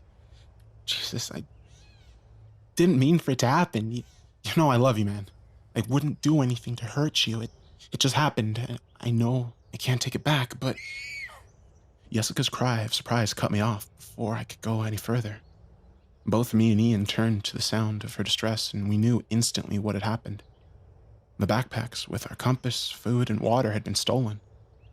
It knew. Don't you see it? God damn it.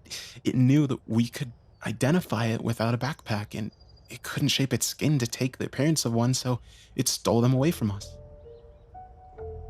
Now the next time it wormed its way into our group, we wouldn't be any the wiser.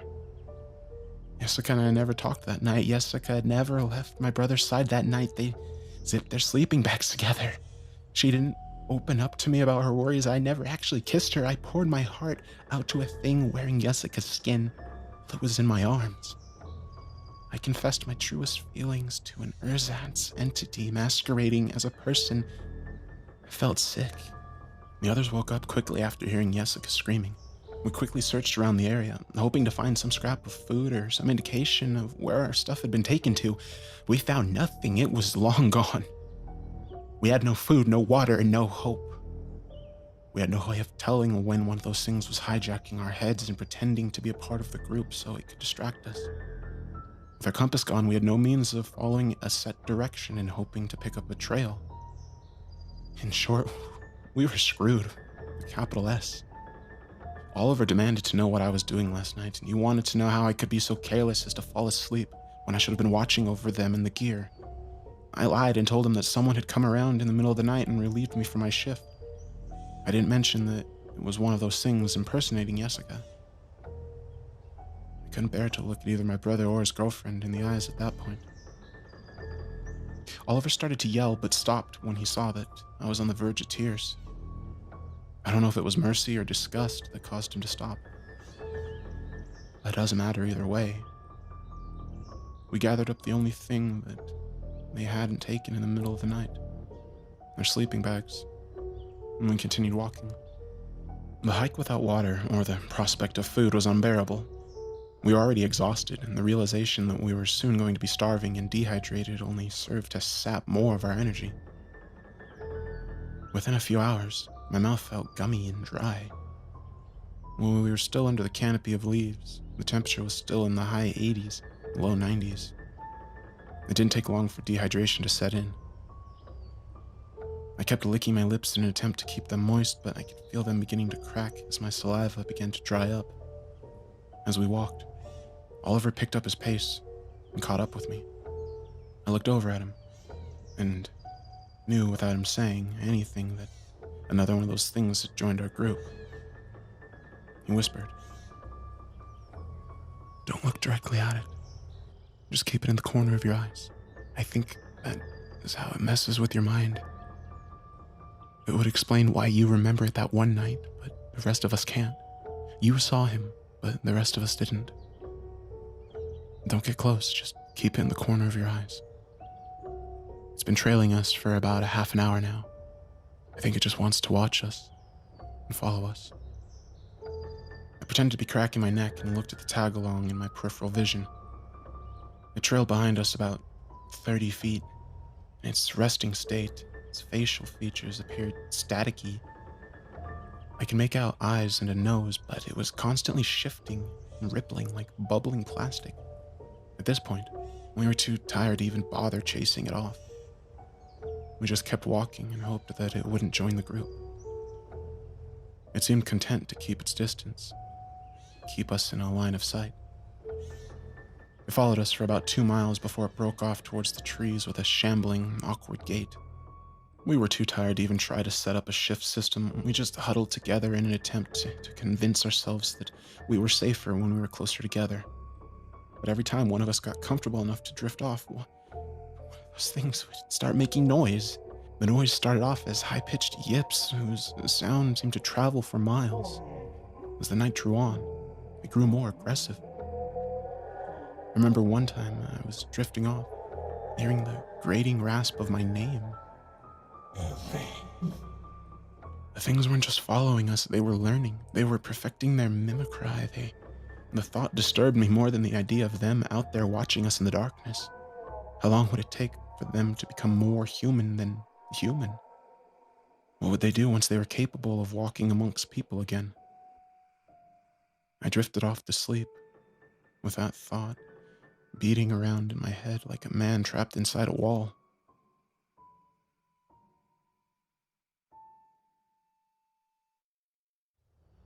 We got up on Tuesday morning and left without a word.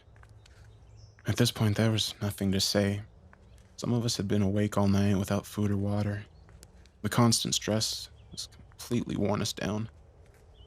We continued hiking in the same direction we'd been going, in false hope that we would come across someone. In the end, our hike looked more like a death march. My feet were covered in blisters. They had ruptured and plastered the soles of my feet to my socks. Every step felt like I was tearing open the wounds a bit more.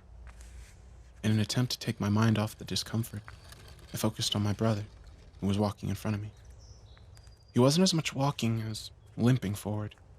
He'd stopped using his walking stick and was dragging it behind him like a broken limb. I watched as he stepped over a rock. The walking stick slipped out of his hand.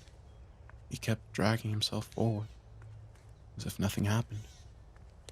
He didn't even register it falling out of his hands. It was at that point that I knew something was wrong. I knew that my brother wasn't my brother anymore. I quietly picked up the stick as I passed it. Amy went to call out to him and ask if he was all right, but I shushed her. I was so sure that one of those things had replaced him and was now leading us deeper into the woods. I realized that I would only have one chance at this. The instant it knew that we knew, it would try to run away. All it would take is one good swing to the back of its head. We'd be able to take out those things. The stick had a bit of weight to it, about 5 or 6 pounds, enough to crack open a skull if it was swung hard enough. I began walking faster, trying to avoid the underbrush that might give away my position. The thing wearing my brother's skin continued limping forward as I drew closer. I waited until I was within swinging distance before raising the stick above my head. My heart was beating in my chest and my hands were so sweaty, they felt like the stick would slide right out of my hands. I kept on moving forward, completely unaware of what I was about to do. I whispered, "I'm sorry," just before I swung the walking stick down with all of my strength. Ian turned to face me as he mumbled groggily, "I'm sorry for what?" My muscles locked and I stopped mid-swing, and the stick stopped just inches away from his face. He blinked in surprise before muttering, "Evan, what's wrong?" His voice sounded distant and empty. He was in between awake and asleep. It was then that I knew the extent of his condition. He was pale and looked like the slightest breeze would blow him over. He wasn't one of those things. He was delirious from dehydration, sleep deprivation, and starvation. The walking stick fell out of my hand and bounced on the ground next to us. I dropped my tongue across my lips and felt like I was licking sandpaper. I whimpered, "Jesus, Ian, I thought you were one of those things. I almost... Oh, God, I'm so sorry." He didn't react to my apology. He just turned around, continued walking in the direction we were going in. Amy just watched everything unfold, numbly, before she started following him. Oliver shook his head sadly, but didn't look any better. His eyes were glazed, his lips were cracked and red from rubbing at them. I watched my brother shambling forward. It reminded me of One of those voodoo movies where someone is put into a trance and forced to walk until they die from exhaustion. His mouth hung open. He moved like he was being dragged along on puppet strings. I picked up the walking stick and began to follow them. I wondered how much longer he had left, and what any of us could do if he just fell over and stopped walking. I wondered how much longer any of us had. I don't know how long we walked. Everything melted together in a muddled malaise at the time. I remember losing my footing, tripping a few times, but I barely felt it. The third time, I didn't even realize I was lying on the ground until Jessica stepped on me as she was passing by. There was no apology. She was too far gone to recognize what she had stepped on. I dragged myself to my feet and felt lightheaded, but continued putting one foot in front of the other. The fifth time I fell, I wondered if it would have been better for me just to lie down and wait to die. An excited yap behind me from one of those things drove me to my feet. It wasn't until we bumped into a sign for Little Bear Canyon that I realized how close we were to salvation. The post for Little Bear Canyon also had a branching sign that pointed in the direction of TJ Corral, which was only a few miles from where we started at the Gila Cliff Dwellings if we walked along Route 15. Ian was heading in the right direction and we were almost home free. In my excitement, I began calling to the others to let them know that the end was near. I looked around and shouted, "Jessica, Ian, Oliver, Heather, Amy, I know where we need to..." The words died in my lips. I counted the names. I realized it wasn't over yet. The others kept moving as if they hadn't heard me talking. The imposters shuffled alongside us, and for once, it was easy to identify them. I don't know whether or not they had let down their guard after seeing our conditions, but this one was obvious. She moved slowly, but her movements didn't convey her exhaustion. Everyone else was sweating and looked like the walking dead, but she was fine. I waited for her to get close enough to follow the trail the others were going down before I raised Ian's walking stick and growled, "Turn around right fucking now! I can see you!" She turned around slowly. I felt my heart skip a beat. She looked almost exactly like Jessica, except for a brown tinge to her hair. She could have been her twin. I knew what it was planning before it even opened its mouth and asked, "What are you doing, Evan?" "Don't call me that," I winced. "What are you rambling about? Please move out of the way. We're almost safe from those things." "I know what you are." Heather turned white at the realization. She began speaking quickly. No, I'm not one of those things, Evan. Please, Evan, you have to remember, there were 6 of us. Those things want us to think that there are only 5 so that they can take one of us out without the others caring. Those things don't want us all. They only want the weakest one. Please, let's go before they catch..." "Shut up!" I snapped. I raised my walking stick in my hand and brandished it at her. "Think about it, Evan. Do I move like one of those things? Do I speak like them? That should be enough proof that I'm human." No. Ian's my brother. Jessica's his girlfriend. No, I'm your girlfriend. I sat on your lap on the car ride. Please don't kill me, please. Evan, I love you. Don't you remember? Evan, I love you." I lowered the stick that was in my hand as the memories bombarded me.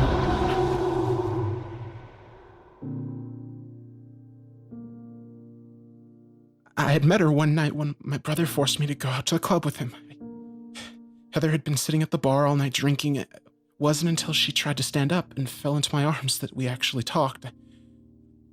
I remember lazy Sundays in bed watching cheesy B sci-fi movies. I remember holding her close to me after making love and hearing her whisper sweet nothings in my ear. I remembered our life together. I rasped, "Heather, oh, I'm so sorry. I'm so sorry. I didn't know." She cooed. "Never, it's not your fault. It's not your fault." She went to touch me, and I sprang back like I'd been bitten by a snake. The instant I heard those words, I knocked. The stick caught her unaware by the side of the face. I felt her jaw give way under the sudden force of the attack. She blurted through her broken teeth. The second strike dented her temple as the temporal bone shattered, and she kept trying to talk, but it was too late. Too much damage had been done. The door was shut to me now. I kept swinging the walking stick down on her head until it splintered and snapped. I looked at her twitching body. and I saw my brother watching in horror. Heather. Oh my God. I spoke through gritted teeth and regarded him with red-rimmed eyes. Come on. We have to go. He went to keep talking, but I walked past him. I didn't want to explain it to him. He eventually ran ahead, invigorated with the prospect of finding rescue on the road. I looked behind me one last time. The last thing I saw was one of those things, dragging away Heather's corpse. He looked emaciated and half mad with starvation.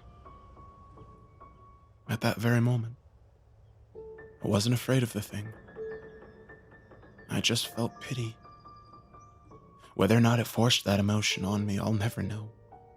I turned away and caught up with the others on Route 15. We were on the road for 15 minutes before we managed to flag down a car, and an ambulance was called for us. The doctors said that our exposure to the elements, combined with our starvation and dehydration, triggered our auditory and visual hallucinations. It's a typical response you'd expect to hear from any half-dead rambling about creatures warping their flesh and memories to drive us to the brink of death so that they can prey on us when we're at our weakest. We spent a week there while receiving treatments, recounting our horrific experiences and then subsequent psych evaluations before we were released. Ian and Jessica refused to talk with me about it. I don't really know Oliver or Amy, so that's off the table too.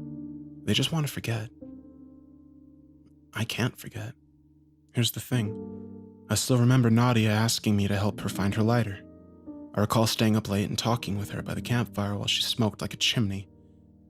I recognized Gary's terrible puns that he'd make about almost everything, and Luca's determination at hiking this trail while slowly succumbing to the effects of his multiple sclerosis. I can recall whispering sweet nothings to Jessica under the glow of the moonlight. I can recall that clear as day, even months later. I know the conversation we had word for word. I can remember that feeling of her skin against mine and the smell of her hair as I pressed myself against it. When I reached that one true moment of connectivity, I remember Heather pleading, begging me not to kill her, despite writing this all months later. I can see all those things clearly. Sometimes late at night, I can even remember driving up to Gala National Park with Heather sitting on my lap, playfully grinding against me and telling me how fun our hike was going to be. Sometimes I think about that memory more than I should, since I can't talk to my brother or Jessica about this. I have to find some other outlet. I guess I'm writing all this for that one reason. Catharsis. In the end, I keep wondering if what I did was right. Did I make the right choice? I want you to read this and tell me I had no other option, that risk one of them escaping into the city forced my hand.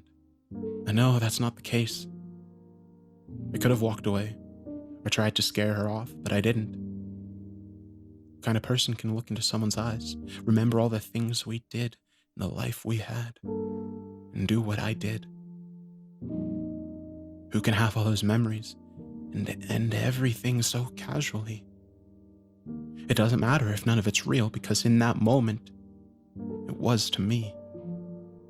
Who can look at someone and feel such love for them before you kill them? The answer to that question is simple now that I ask myself. I just don't like the answer.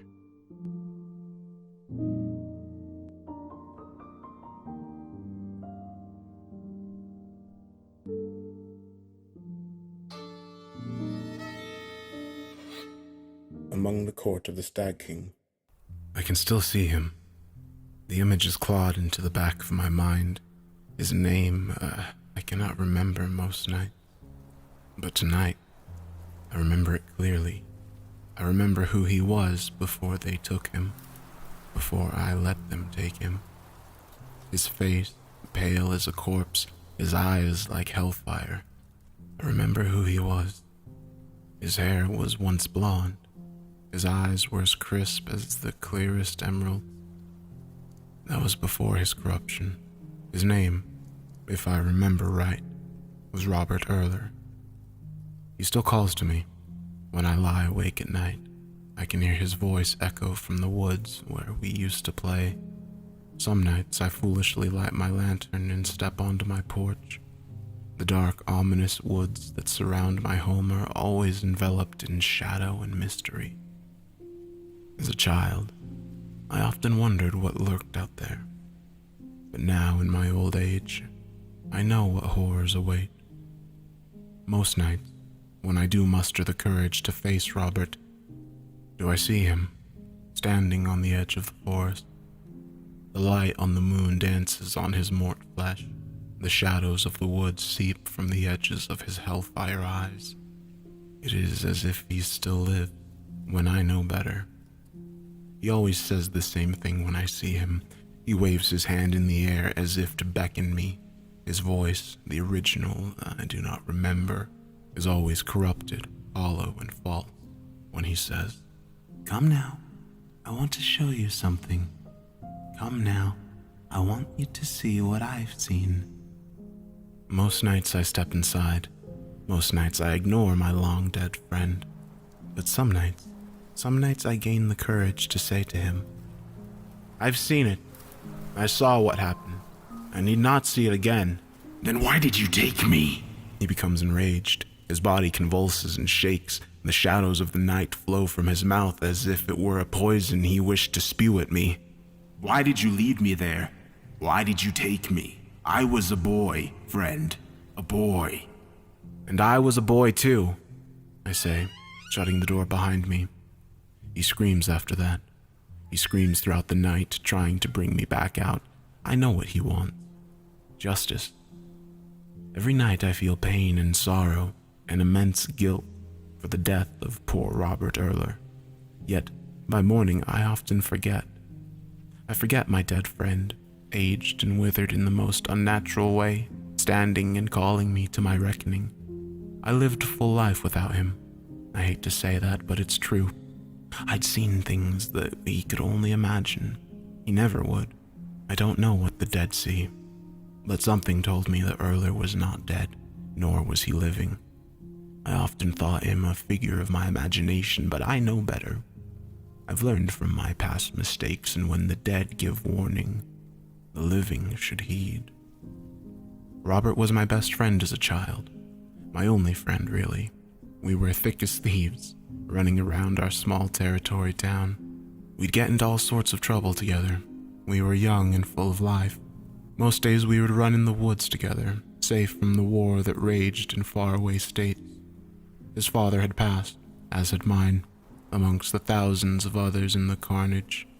That grew us closer. He really, honestly, was my best friend. In death, though, I don't think he remembers. For I, in my old age, find it difficult to recall moments of my past. Some are better left forgotten. Still, we played in the woodland that surrounded my family home. We would pretend to hunt most days. We tracked a legendary beast within our minds, one that Robert had heard of from his mother. He told me the story of the great white stag. That, on most days, was our objective. Neither of us believed in such a story. Robert's mother was a strange woman. She often spoke of her husband visiting her in her dreams, calling to her to see a great city of some kind. My mother didn't care for her, so neither did I. She was ill, had to be. While Robert and I were friends, as were our fathers, our mothers never saw eye to eye. One saw the bottom of a bottle, and the other lived trapped in a mind of lunacy. Robert would often leave at sundown. His mother always wanted him home by supper, saying that his father would be there soon. She didn't like him being in the woods, for she feared she would pay a heavier price. That is what she said. I found it strange, as did Robert, but he was adamant that she just grieved differently than others. When Robert would plead to stay out, she would tell him of the horrors of the forest, something his father told her. I didn't believe her. Neither did Robert, but still, he wanted to keep his mother's good graces. How foolish we were. One night in particular, Robert returned home after we went out on our imaginary hunt. I, wanting to continue to avoid my fatherless life, continued to play. I cradled a stick in my arms as if it were a musket. I marched through the woods in search of the great white stag. We foolish boys chased an imaginary creature. It was a goal that we would never achieve, but yet we tried. Day after day in our imaginations, trying to catch the stag. Maybe, I told myself, I would have had a better chance of catching the beast if I were alone, so I continued my trek deeper into the forest. The sun was setting. I remember that clear as day. The darkness around the trees began to grow. The forest floor, littered with decaying leaves and twigs, rustled with the evening winds as they began to pour over the hills. I was alone, isolated. That was when I saw it. The great white stag. I, at first, thought it was a trick of the eyes. It leered at me from behind a massive oak. The tree itself appeared strange. It was tall, taller than any of the other trees. Its bark was dark, too, almost as if it were scorched in some fire. The stag peered at me from around its base. I could not see its body, only its head. Its fur was as white as snow. Its eyes glistened with a deep red. Its antlers were tall, mighty, and majestic. I dropped my stick in excitement. I honestly thought it to be my imagination. I thought that maybe I was hungry and that I must have been hallucinating. I reached down for my stick in a panic and grabbed hold of it. I slung it over my shoulder, as a foolish child would, as if I were to shoot the beast. The deer stared at me, not moving. Hell, I couldn't even tell if it were breathing. That is when I heard them. Thousands of them. Flies swarmed around the stag. Some entered its nostrils. Others danced on its open red eyes. The mouth of the stag hung open and its tongue dangled slightly out of a gap. The flies clung to it. I panicked, realizing that I stared at a dead animal, a dead dream. Then the majestic beast spoke in a raspy, gravelly voice. Do not fear me, boy. Its mouth did not move. Its eyes did not move. The dead stag just stared at me and spoke. Where is the other? The other? The other boy who hunts me. It is close to dark, I stuttered out. While staring into the face of a dead creature, felt a fear that I never thought I'd feel. Yet a strange wave of happiness and joy overtook me. I stared into something that only I thought of as a legend. The stag said, The only time to catch the stag king is at dusk. I smirked. I did not know that. Most do not, which makes you very wise now. I liked the stag king's compliment. He continued. It is close to dark, but can you get him? I'm sorry? I asked. The other boy, can you fetch him? I, the great white stag king, wish to show him my court. Your court? All great kings hold a court. I don't know, Like Arthur. he said. Do you like King Arthur? I nodded. My father used to read me those old stories. They reminded me of him. Just like King Arthur has his round table, I, the great stag king, hold a court. Would you like to see it? I nodded. Then go. Fetch your friend. Come back. I did my king's bidding. I dropped my stick and ran as fast as I could to the edge of town, where the Earlers resided. Their home, much like my current residence, was a small two-bedroom shack with cheap, flimsy wood that appeared as if it would cave in on itself at any moment. When I reached Robert's home, it was pitch dark. My mother wouldn't worry. She was too busy trying to make a wage without my father around. I dashed to my friend's window but felt too scared to knock. I feared that his mother would hear, so I stood on the edge of the forest and tossed a rock at his window. It lightly scratched the pane, and soon I saw him peer out. He smirked at the sight of me and quickly exited his home. His mother must have been sleeping, and he must have just woken. He wore his pajamas and decided to enter the darkness without a lantern. He stepped onto the porch, leaping down into the tall, uncut grass. He stared, confused, until I beckoned him with a wave of my hand. He ran to me, quickly, eagerly. Never had I ever come to visit him in the middle of the night. He must have known that the news I brought was urgent. As he appeared, he whispered, "What is it? What's going on?" "It's real," I whispered back, a bit too loudly. He hushed me with a motion of his hand, signaling that I spoke loud enough for his mother to possibly hear. "Real? What's real?" "Stag King." "Stag King? The great white stag," I said, a bit annoyed with him for not putting two and two together. His eyes grew wide as if he'd seen a ghost. That faded quickly, and a look of disbelief took over. He gave a shove on my shoulder. "Stop your lies. That's not funny. Don't poke fun at my mother's stories like that." "It's true," I said. "He asked me to fetch you." "Why?" "He wants you to see his court." "Court? All kings have a court," I said. "He wants us to see it." "This isn't funny," he stated again. "I should go back to bed." "But I've seen him," I said. "I promise." "Why have I not?" "The great white stag can only be seen close to night, at dusk." "Says who?" "Says the Stag King." Robert rubbed his hands together, nervous. He looked back towards his home, then back to me. "I shouldn't. Mother's always talking about the horror in the night." "This might be your only chance of seeing him," I told him. He looked back towards his house, then back to me again. I could see that he wrestled with what to do. His inner turmoil seeped from his face. He nodded. "Can it be quick? She'll beat me if she finds out I left." "Of course," I said. "Grab some shoes.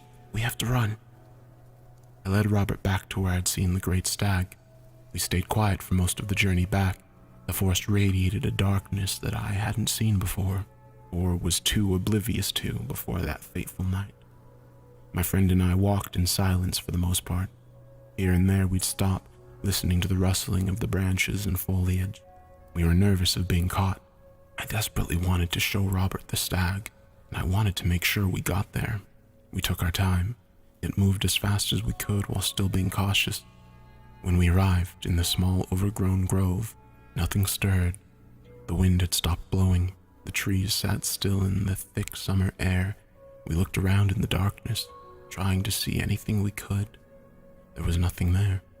Nothing except for the great hulking oak where I'd seen the Stag King before. "Here," I showed Robert. "This is where I saw him." "Around the tree?" he asked. I nodded. My friend approached the tree, rubbing his hand against the ancient bark. Pieces fell away at the light touch of his hand as he caressed the large hulking trunk. He shook his head. "Well, why would you lie to me? I'll be in trouble." "I'm not lying," I said, approaching the tree. "It was here, I swear. At first I thought it was a dream of some kind, a hallucination like my father spoke of when he was ill. But it wasn't. It was real." "Take me back," Robert said. "My mother will be worried." "I'm telling the truth," I exclaimed. My voice carried through the darkness of the forest. The thick shadows appeared to move and twist as the sound passed through them. Something unnatural was happening around us. We were too young to see it. Robert grabbed my arm. His eyes were widened and startled. It was as if he didn't think I would yell. He yanked me towards him, crazed with fear. "Do you want to get caught? Just because your mother doesn't care about you doesn't mean mine is the same. If we're caught, she'll kill me." I shook my head. "I'm sorry, Robert." "Take me back," he said, releasing my arm. He turned away from me, stepping away from the great oak. That is when we heard it. The loud cracking sound began to echo throughout the forest all around us. Robert stopped, turning to face me as if I were the one causing the commotion. I shrugged, just as confused as he was. Then, as if it waited for us to speak loudly enough, the great oak began to move. Its gray bark began to shrivel and depart towards the forest floor. The base of it swayed as if it were living. It began to move inward and outward with a slight pulse as if it were breathing, as if life itself crept back into the dead husk. Then the bark peeled back and something began to emerge from the center of the tree. At first, it appeared to be more branches tangled and gnarled with one another. Yet, the further that the strange object came from the tree, the more I realized that the branches were antlers atop a decaying head of white fur. The head of the white stag emerged from the hulking oak, slightly swaying as it did so. It stopped at the beast's neckline, and it raised its head upward to see us. Those eyes, those deep red eyes, leaked an oozing black substance that flowed upwards into the darkness of the night. The mouth of the stag did not move, yet the beast's hollow, raspy voice began to speak to us. Your friend speaks the truth, boy. Robert, my brave friend, moved a step forward while I took a step back. He eyed the glowing mort fur of the stag king and the crown of antlers that sat atop its head. In the dead of night, an image of an eye could be seen where the bones began to intertwine with one another. What are you? My friend asked. Why, I am the Stag King. You've been hunting me for so long, haven't you? Robert couldn't believe what he stared at.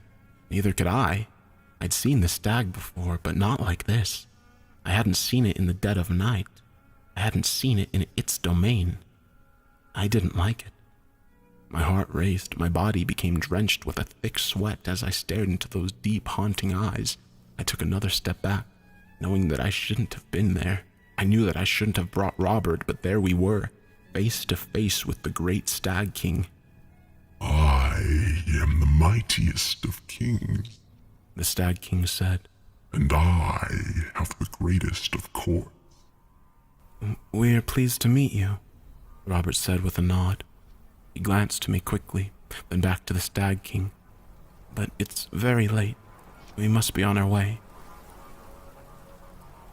No. I am sorry, Robert said, taking a step backwards. He moved closer towards me in doing so. You cannot leave, for we have not discussed why I called you here. Robert turned his back, motioning me with his hand that we should leave. I nodded. I turned as well, and in an instant the forest felt as if it had shifted, and the great oak with the white stag protruding from its trunk stared down at us. It blocked our path. There would be no way out. We could not leave, not unless the great Stag King willed it. Do not test me. We didn't speak. You have hunted the white stag for many months. Did you tell him something you shouldn't have? Robert asked me, nudging me in my back. I shook my head, not breaking my gaze from the seeping eyes of the stag. My eyes see many things in my domain. We didn't say anything to that. We didn't know what to think or believe or... There is something we must discuss, hunters. What is that? Robert asked. My wisdom is unmatched, and I must show you the ways of the world. Your kind cannot see as I see. Your kind lacks the power of my court. We listened intently as the great stag lifted its head and began thrashing it in the air at the mere thought that passed through its mind. Do you wish to see? See what? I asked. Everything. Life, death, the forest, the necropolis. What does that mean? Your fathers are here with me now. I looked back at Robert, who stared off into the forest, behind the great oak ahead of us. His head was tilted, confused. I glanced back to see what he saw. I wish I hadn't. Behind the great oak, on the other side of it, eclipsed by the darkness of the forest, two tall silhouettes loomed. They looked down on us, boys. Their faces were shrouded in shadow. Their eyes, though, glowed with the color of the moon. They belong to my court, slain amongst my bones and blood. I heard Robert ask, "Father, is that you?" Whispering began to fill the air. I couldn't make out what it said, but Robert could. He began to scream, covering his ears. He fell to his knees, trying to fight whatever spoke to him. I turned, facing him. I knelt down next to him. "What are they saying? What do they want?" Everything stopped. All the whispers faded away in a fraction of a second. Robert looked at me. His eyes welled with tears. "Well?" I asked. "What did they say?" Come now, the Stag King demanded. I stood to face the Stag King. The silhouettes of our fathers continued to watch from behind the oak. They swayed in the darkness as if they were reeds in murky water. In the moment, I felt as if it were the bravest I had ever been in my whole life. I approached the tree, reaching my hand out as if it were going to touch the great Stag King.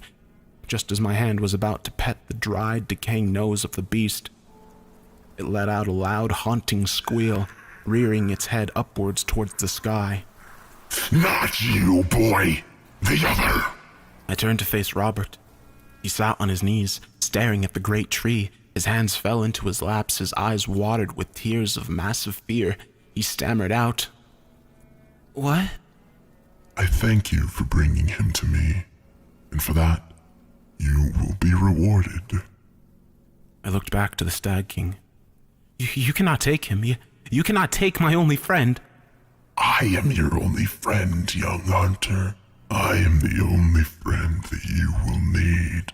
"Please," I begged, "do not take him." He is mine to claim. His father calls for him.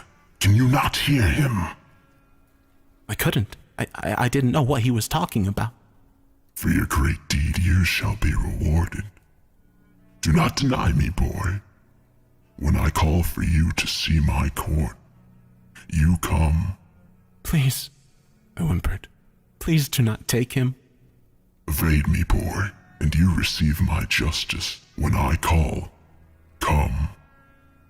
I stared into those seeping eyes. I could not break my gaze.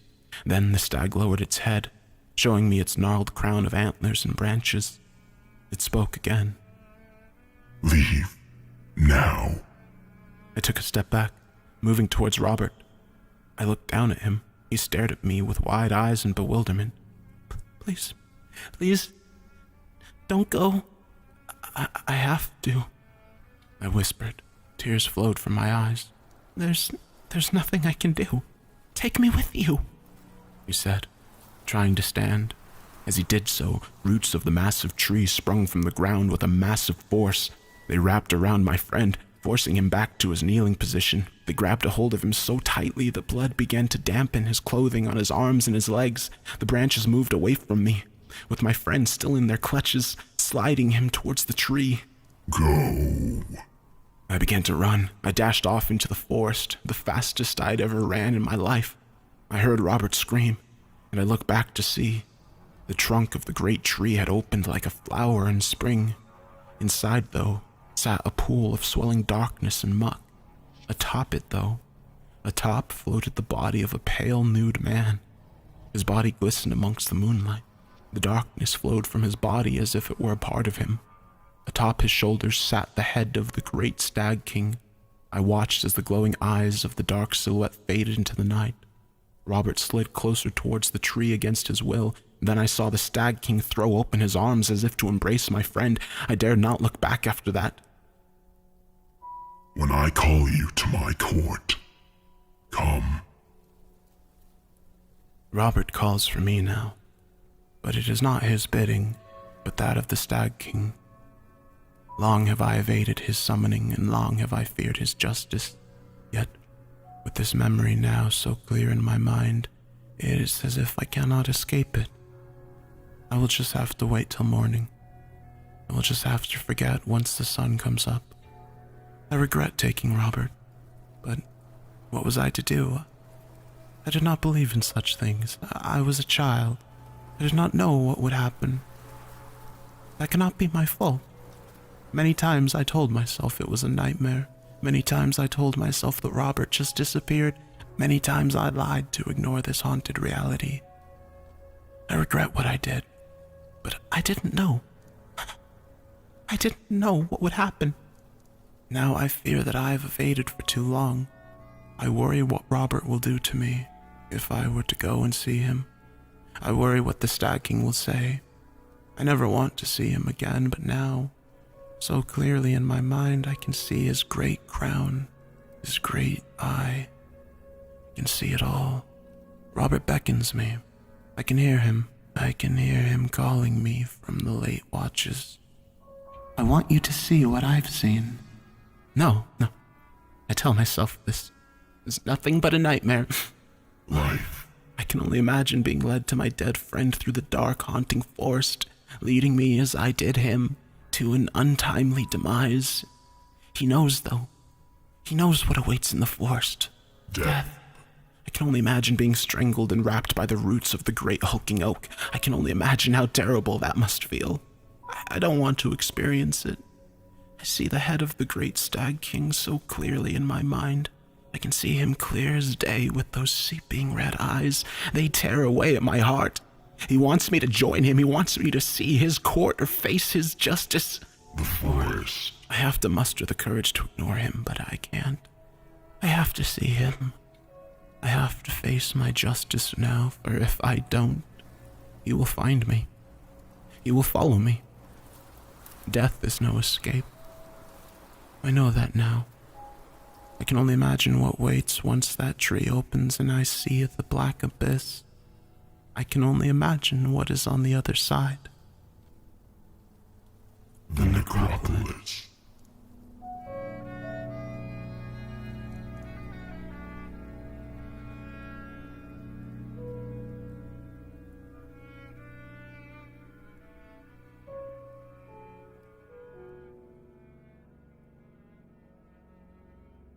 I hope you enjoyed these stories and the music that I composed for them.